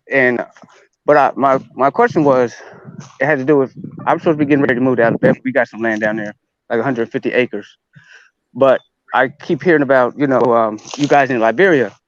And I was wondering, like, what's the actual, you know, like tangible aspects of how you guys are going to get it done? Like, are we, you know, what's like a time frame, ETA, or when we go down there, or if when we get down there, you know, everybody build their own homes and homestead, or, you know, do you guys already have that in place? Well, it's up to us to put our hands together. We all got hands, right? Yes, and I'm taking a chapter out of Elder Shemaya's book right now. We got these hands, right? It's up to us to build. We done built one nation, and now this is why we're having this whole panel to begin with, so we can start coming together and actually building. We done built the other nations. We done came together. I'm talking about people from all religious beliefs, all in one place. We can all work at the same job, but why is it that we can't come together as people, as a nation of people, and build? So this is what we're doing right now. We coming together, and we're going to have to put our hands to the plow. We're going to have to invest in our own interests. We're going to have to work. This is not a vacation. This is not you know, some people believe is already going to be set up for them. No. Let me make this perfectly clear. We got a lot of work to do, fellas. A lot of work. This is not going to be some comfort excursion for you. No. Yeah, I heard you say it was like a virgin land. So when we talk about nation building, literally, we using these hands and we building. Like we got the event coming June 14th, for example. You know, we doing some off-grid camping. We doing the lay of the land. We doing a land walk. Wells have already been dug. That took manual labor. So just coming together civilly and morally is the beginning, and the Most High is going to do the rest. So I like to answer this a little bit too, and I want to include Bishop Cephas in this because this is an important question that came out during the Lions Den as well. And I think I said this to you before, Bishop Cephas, that many of our people, when they think of Africa, you know, they think of a lot of things, but they have a dream of Africa that they all want to see, you know, and that dream has been brought to you by Marvel comic books, which is Wakanda, you know, and our people want to visit Wakanda. They want to come to Wakanda, but they're not really ready to build Wakanda. You know, they're not ready for that kind of work, right? And so Bishop Cephas, I think we talked about this before, but the question that he's asking is a great question. The pathway. What is it that Liberia is waiting for from us to gain citizenship? And you mentioned it yesterday, and if you could just share with the people how simple and easy it is, and then what is it that they can begin to do right away as soon as they get into Liberia, if they choose to? We have course documents that you can fill out the information, and the information show you how to apply for citizenship. And you will have to come to Liberia, of course, fill the forms out, come to Liberia, go through the process of getting your citizenship done. Now, looking at the United Nations of Israel and other people who's going to come in, we did share this yesterday that we need to have a certain amount of people, you know, anywhere from 25 to 50.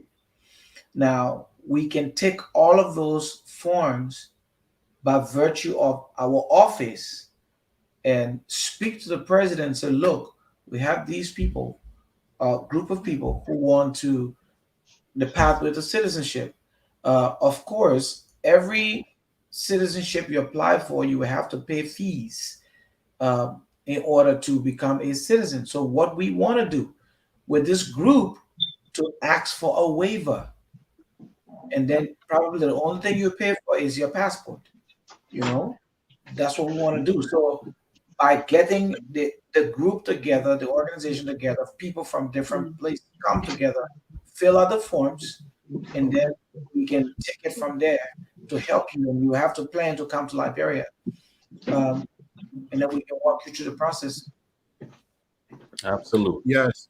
And I just want to be sure to put this out there, Elder Newbreed. I'm sorry, but the question again is it's a great question because we are all thinking about, okay, what is the actual pathway?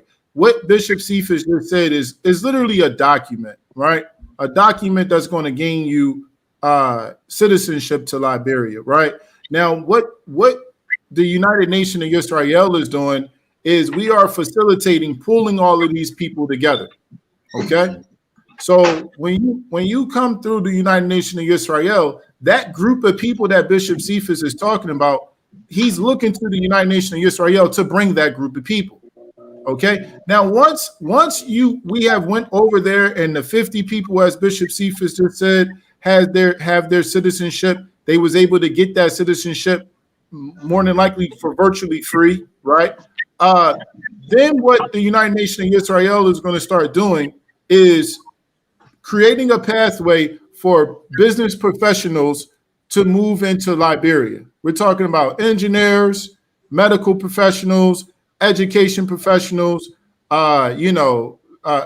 architects, people that can actually contribute to the economy there, right?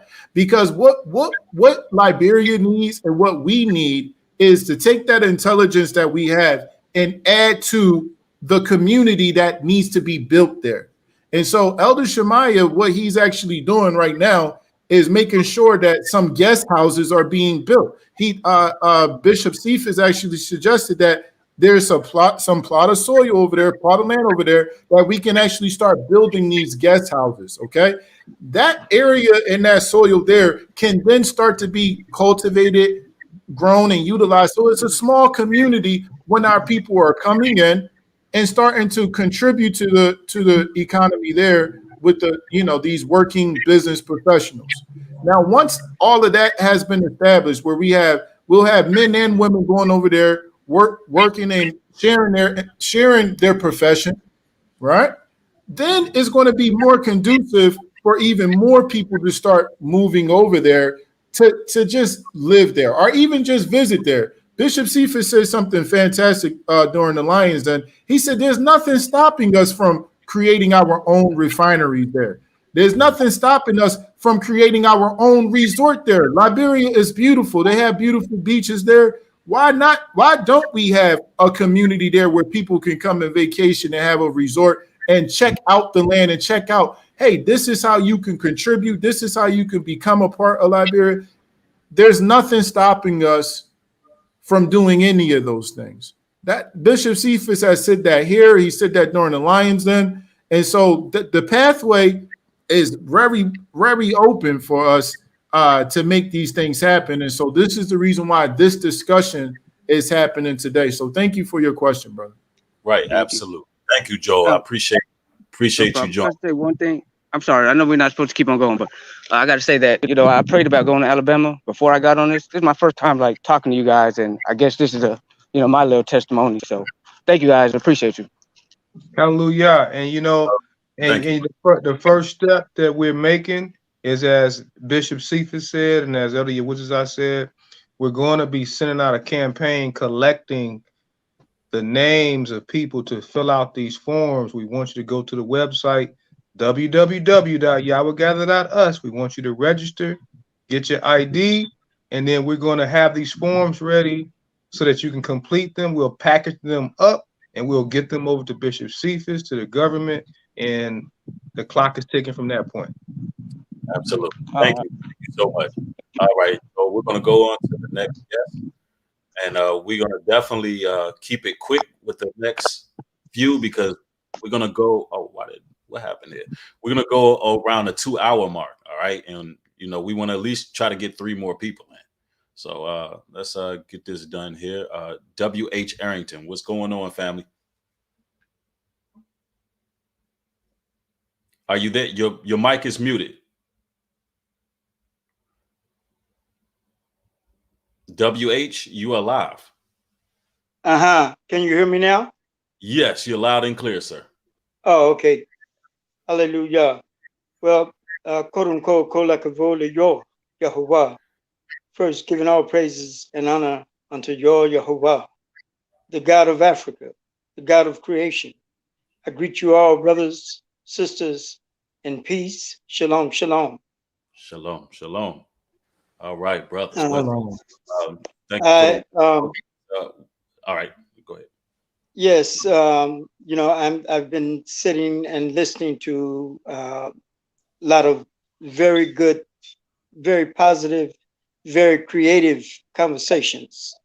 I'm really happy to be in the midst of men, women that understand our mandate and is working diligently toward achieving it.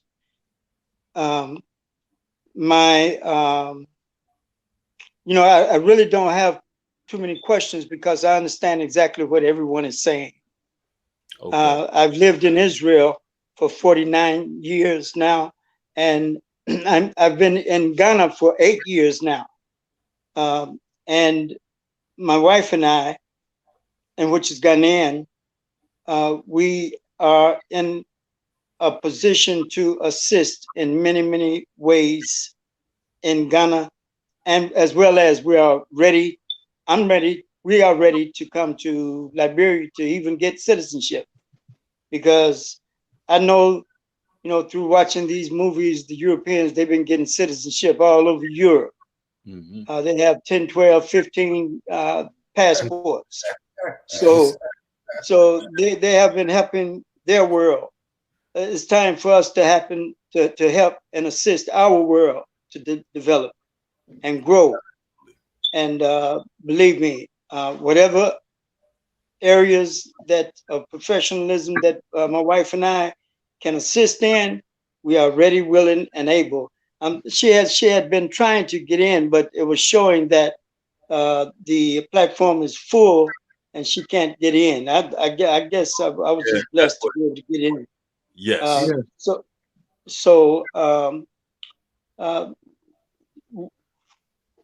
Through Elder Shemaiah, everyone is able to contact me and my wife, and we are ready, willing, and able to continue the process, because this is what we were created for. Thank you. Hallelujah. Hallelujah. And so the panel knows this is Elder Nathaniel. He is coming from by way of Ghana. Him and his wife, they are the husband and wife team that we're working with in Ghana. That's part of the tribal community in Ghana, the Ashanti Kingdom, and we are building bridges that way too. So I just want to let you know, and they are part of the United Israel International Department, and they will also they're also elders as well. Hallelujah. Hallelujah. Thank you so much. All right. Thank you for joining us, Elder. All right, so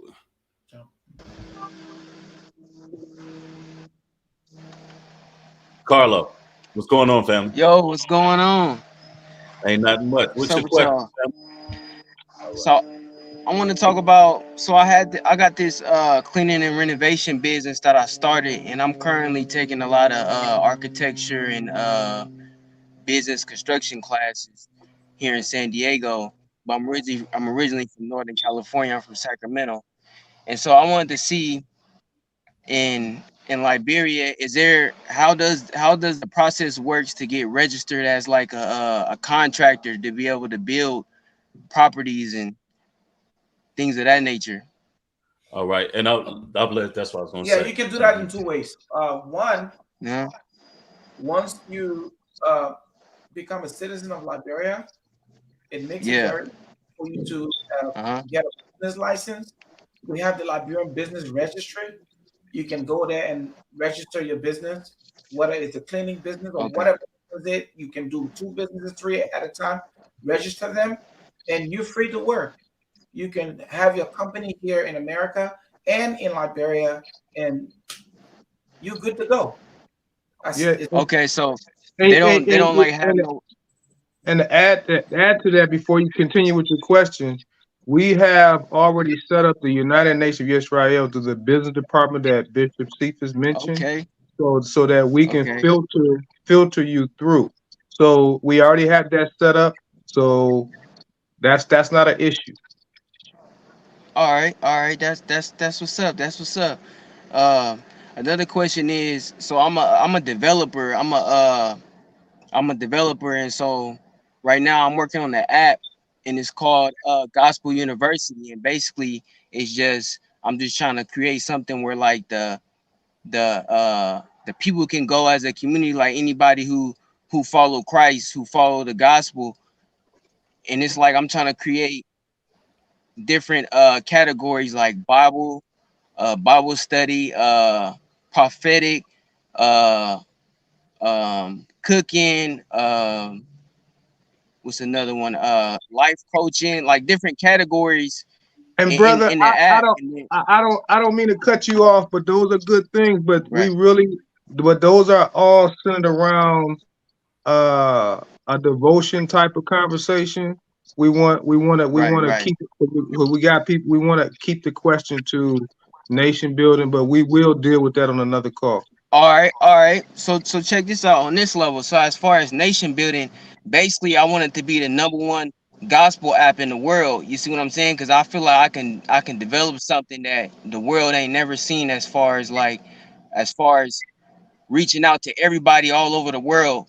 And so I need, and so, but I'm also willing to help create apps for other platforms. You see what I'm saying? I'm willing to help Breed if he want to create. Why don't you join us? Join us in the Lions Den. We can get you mobilized in position so that you can become a part of the team that deals with all of the technology. That's my profession. I work in digital media and marketing. So we always are looking for people that got technical skills. And it's not just about a specific agenda. It's really just about pushing us forward as a people. So why don't you just go to the website, go to yahwillgather.us/brotherhood, and you can get tapped in with us, brother, and we put you in position. All right. Say no more. Say no more. Okay. Get a couple more people in. Thank you, brother. Hopefully you. All right, right on, right on. Appreciate y'all. All right, shalom.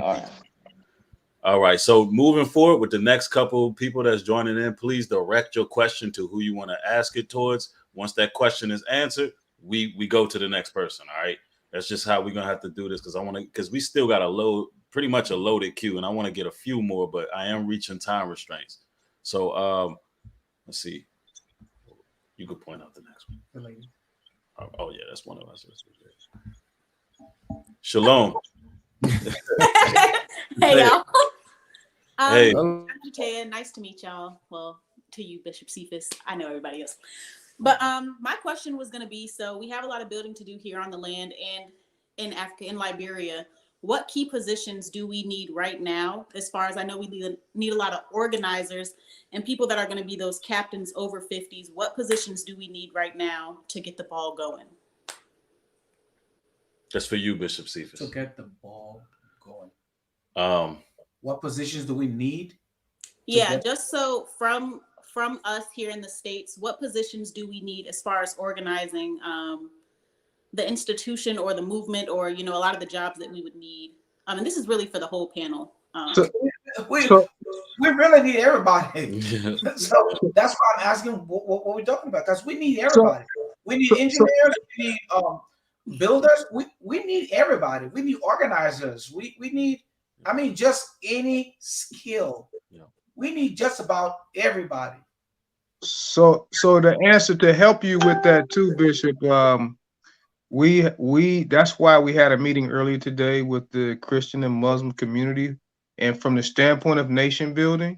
So in the Department of International Affairs to the United Nations of Israel, we are going to establish all of those things, not just the interdepartmental positions, but strategic positions in Liberia. Like right now, the cleaning effort that we got going on is really going to be catapulted from a humanitarian effort to a actual tangible income-driven business to where we can put people to work. I had conversations with the Christian community about that, and they are in the Muslim community, and they are totally on board about that. So those things, the question that you asked is very, very good. We are in development of creating tangible positions right now, but the first thing we got to do is get this humanitarian effort going, which is spearheaded, is moving very fast. And after that, after we change that momentum from a humanitarian to actually a concept of business, then we have another brother that has the technology to take trash and convert it into charcoal and take plastic and create diesel fuel. So then that will catapult us in a position to create actual opportunity for employment. And then we can get into some positioning conversations as well. But you asked a very good question, my sister. So I got you. We're gonna get you on board with all of that. Mm-hmm. But great question. I like to add something into this as well. I saw in the chat that I think a sister asked about, okay, what about the women and the children? And Sister Shatea, I know that she has dedicated her life to pulling together women and making sure that they are mobilized and ready to go. And the Almighty's House of Liberian is called AHOI. And I think that a lot of our sisters are wondering, how can we get involved? Because we hear everybody talking about the building. It sounds like a lot of men work is involved here, but just like Bishop Cephas said, we need women's boots on the ground as well, You know, and because we do need to establish education there. Our women are very adapted to making sure that that can happen. But the women and the sisters there are doing a lot of fantastic work already as it is, and it's really just building that bridge, that gap right there. Like, is sisters there right now that need to be connected with our sisters here. They will let you know, oh, sister, we need this, that, and the other. But go ahead, Bishop Cephas, you was going to say something. Yes, I was about to say something we discussed yesterday. Let me throw this on the panel so you all understand. Right now, Liberia, we need economic power. If you're relying on the government to do certain things, they might not be able to do it right now. So we need to build economic power. I gave an example like yesterday. Say you got 10 or 20 people and they're like, you know what? Let's start with real estate. We're going to build a community. We're going to build houses. We're going to build 3 categories of houses. One for the first class, higher ups, middle class, and maybe working class. You build a couple of houses there. And within that community, you can build a school. You can build a clinic or a hospital. You can build a shopping center. All right. Once you build that and you get people to come in, you can duplicate that. And once you're able to duplicate that 1, 2, 3, there is nothing the government of Liberia is doing that they wouldn't get you involved. They will have to talk to you because they see that everything you're doing is income generating, and you are driving the economy to yourself. Because in that community, you opening a grocery store or a shopping center, people will come in with different businesses to sell and buy this stuff. You have clinics. A lot of things in America here we can ship to help the clinic over there or the hospital.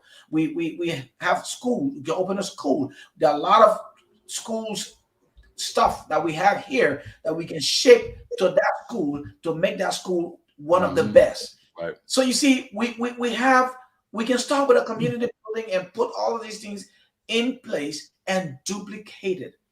The government will always call you if there's something.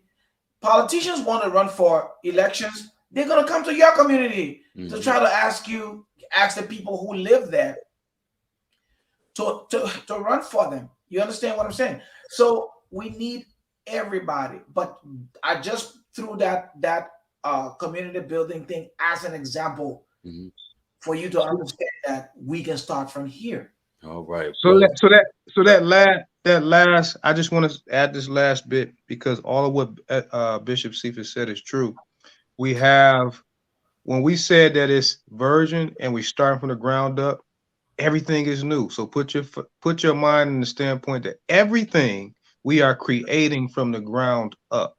So with that being said, we will have to have an agenda, and an agenda looks like this. What will draw the people? One, you want to make sure that you're safe, you're fed, you're educated. So to get our people to come, to help our people that's there in Liberia, those 3 bases, the bases of our movement that we're working on now: feed Liberia, clean Liberia, build Liberia, and love Liberia. Those 4 platforms are the bases, and the mechanisms are what we're focusing on, because that is what is going to get our people back. Education is key, because Sister Zatea, you are educated, you got your niche in what you're doing, and those things that you're doing right now here in the United States, you can do there without a lot of the red tape that you have over here. You have the ability to build over there just as well as you have over here. So the paradigm shift that we have to move from is all the things that we're doing over here, we have to do over there. We can do over there. So we just have to give the structure forward, create the agenda, and take one step at a time. And we know the Almighty has a way of pushing the gas pedal, but we'll follow that platform. But just want to let our listeners know, and the questions you have asked is perfect, and that is everything is going to be built from the ground up. So you don't have any, just think about it. You're starting your own business from scratch. You got to create your own positioning. You got to create your mission statement, your purpose, your target market, all of those things. So all of those same things you have to have in your mind when you're going there to develop. I hope I'm making sense to you. You do. And for the ladies on here, before I hop off, because I know you're trying to keep it at 2 hours and we already over. For those that are interested in operations and really getting to, I guess, putting our boots on the ground, please come over to the house. Please visit YahWillGather.us in Sisterhood so that we can place you in the right positions, and so that we can like tailor and build up this framework as the brothers go out there and build and stuff. Because I ain't gonna build too much, but I can do some stuff. Thank you so much. Great question. Thank you. All right. Let's see. Yeah, it looked like he got dropped out. But no, there was a question in the chat that I wanted to answer. There was a guy who asked, are we connected to the United Nations in any way? The answer is absolutely not.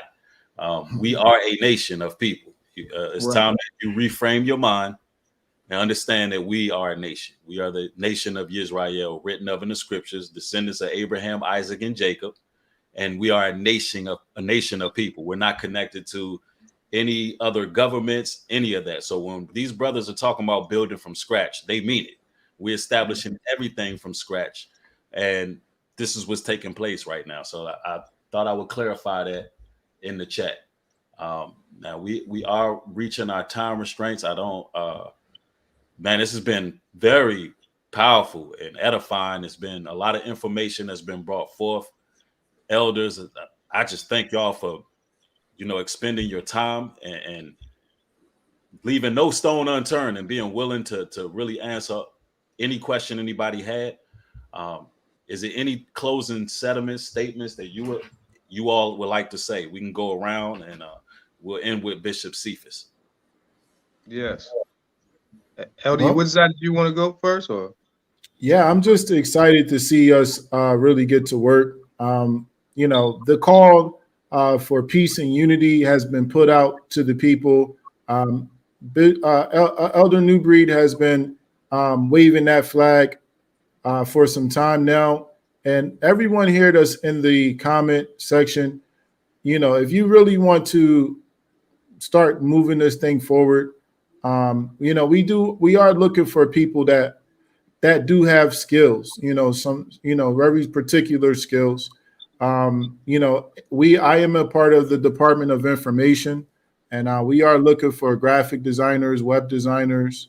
We're looking for people that have skills on computer, because getting this information out to the people, Elder Newbury can't do that all by himself. With my skills, I can't do it all by myself. I have my wife in here. She's doing a lot of things behind the scenes. Sister Shatea, who you just saw, she's doing a lot of things behind the scenes. We need the help. And so the question that she asked was a great question. What are the first things that we need to really get things going and get things moving in Liberia? And really, we really do need to get this message out to as many people as possible. So if you all have skills that way, please visit the United Nation of Israel, YahWillGather.us website, so that we can, we're looking for writers. We're looking for people in a lot of these different spaces that pertains to really getting ourselves moved over into Liberia and start building. So please step forward. Thank you, Elder Newbury, for this platform, dedicating your platform like this. I just don't know many YouTubers that will be willing to do the work that you have been set out to do. So I thank you for doing what you're doing and bringing other brothers forward, like Mark the Messenger, also set forth to do some of this work as well. I want to thank Bishop Cephas for coming all the way from Liberia and making sure that you've met and seen with all of us face to face. You really didn't have to do that, but that shows a lot of integrity, and you representing your nation well. And so thank you all for tuning in. We've had close to over 400 people tapped in with us. So we pray that you all share this video. But I'm all talked out. Thank you all, family. Shalom. Hallelujah. You know, and I would like to echo those sentiments of Elder Yawuzazai. I'd like to thank Elder Yawuzazai, Elder Newbreed, Bishop Cephas, and all of our brothers and sisters that have joined in to the conversation. You know, we do need a lot of skill sets to come forward. Whatever skill set that it took to build the United States, off the blood and sweat and tears of our people, our ancestors, those are the same skill sets we need today. We need engineers, doctors, economists, lawyers, entrepreneurs. Everything that you're doing here, do a paradigm shift and let's take it back to our motherland where we belong. Marcus Garvey had that same approach years ago, but it wasn't time. But that didn't mean that his approach was wrong. It's just timing is everything. Now the time is back. The time is here. The boat is getting ready to sail again for us to go back home. So it's now time for us to get on that boat. It's time for us to come together, put aside our differences, and do so. One last thing I want to say. I could say a lot, but I'm going to say this one thing because it's very important. Because the climax of everything that we're doing right now, we do have to do one thing. We have to go before the Almighty and acknowledge our transgressions as a people. We have to accept our punishment. We have to acknowledge that we have walked contrary to the Almighty, and as a result, the Almighty has walked contrary to us. That's why on September 1st through the 3rd, with September 2nd being the day that we call forth all our people to join in unison and do what it says in Leviticus chapter 26, verse 40 through 42. We will accept our punishment, acknowledge our transgressions, acknowledge that we have walked contrary to the Almighty, and humble our uncircumcised hearts, because humility is our strength, family. Humility is our strength. So when we do that, what we're going to witness is the power of the Almighty, because he said in that same writing that once we do that, he will remember the covenant that he made with Abraham, Isaac, and Yaakov. That don't have nothing to do with religion, family. That has everything to do of your bloodline descendancy. You are a bloodline descendant of Abraham, Isaac, and Yaakov. And when he remembers that covenant, he said he will remember the land. And so let's do what the Almighty told us to do. Many of us say we waiting on the Almighty, but he is not the one that violated his word. We did. So now it's time for us to come together and do the things that we are supposed to do. Accept that punishment and watch the power of the Almighty. He will push the gas pedal on everything we talking about, on all the things that we see as giants in the land, as big obstacles that we see. Oh, I can't do this. Oh, I don't have the money to do that. Oh, this is too far.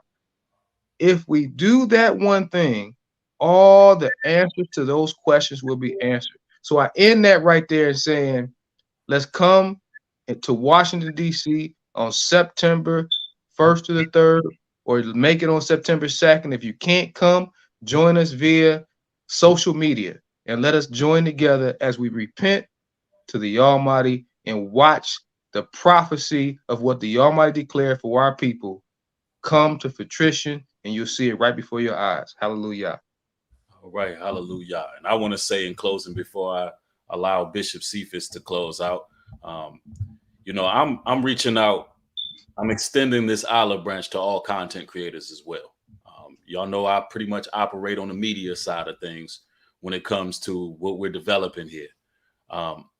Listen, for you content creators out there who want to make a real difference with your people, reach out to a brother.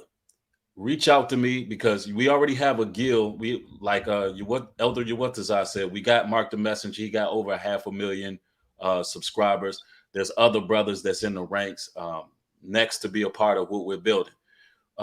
We have to corner the market with our voice, because right now in this dire time that we living in, within the confines of the states. Things are dwindling to no avail, y'all. You got to be able to put your spiritual glasses on and see it. But when you look at some of the laws that's being passed, when you're looking at what I mean, just the utter deplorable, immoral, laws that they're pushing, destruction is at hand. I mean, this place is becoming Sodom and Gomorrah, and the battle is against God's chosen people, the chosen.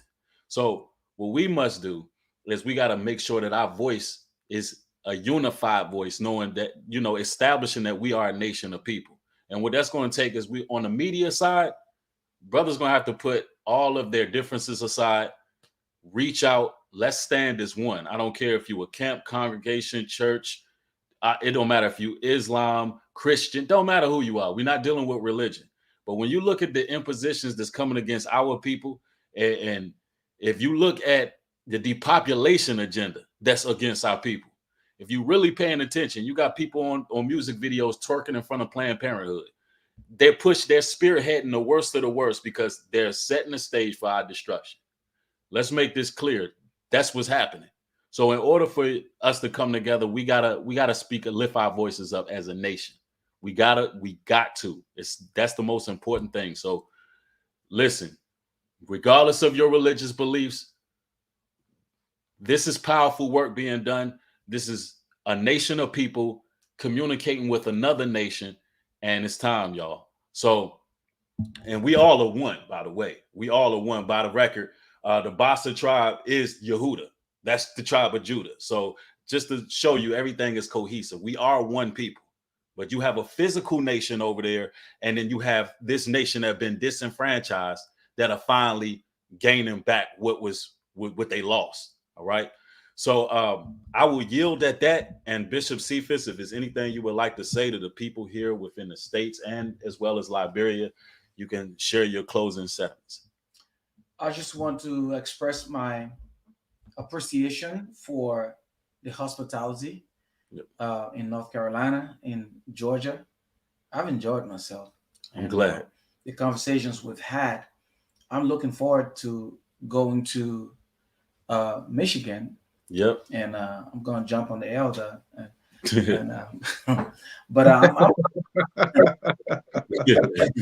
I'm excited, that I can come back and tell the vice president, look, those guys who came here, I went to see them. I visited their homes. I was seeing what they're doing, and they're serious. They want to do something. And at least I will have something to go back and say, look, I've seen that these people are moving in a certain direction.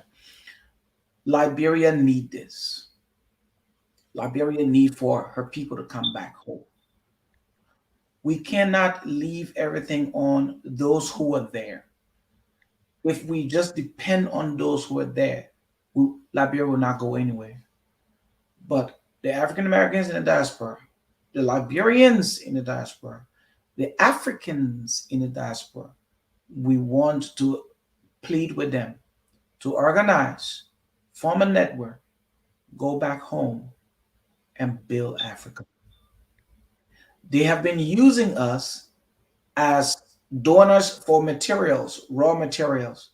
Now we want to bring our people home so we can use our raw materials for ourselves. We want to build our own gold refinery. We want to build our own rubber refinery. We want to build our own iron or zinc. You name it, oil refinery. We want to build it and create our own stuff in Africa so they come and buy from us. As opposed to they take our raw materials, bring it here, change it, and we buy expensive from them. I will plead with all of you. Let's look at this. It's going to be difficult to build. It's not cheap to build. But if you have a unified group of people, it makes it easy. Thank you for the time. And I want you guys to know that I'm open. I'm ready. Okay. Wherever I am, whether it's Liberia or it's here, right, I will always get on the platform. And whatever discussion you want us to have, I'm down with it. God All bless praises. you. God bless you. Thank you so much. Thank you. Thank you. Thank you, elders. I appreciate y'all. Thank y'all. Y'all get y'all national IDs. Y'all will gather.us. Get y'all national IDs. It's time, y'all. Time to unite. Shalom, everybody. Peace and blessings. Shalom, Shalom. shalom. Shalom.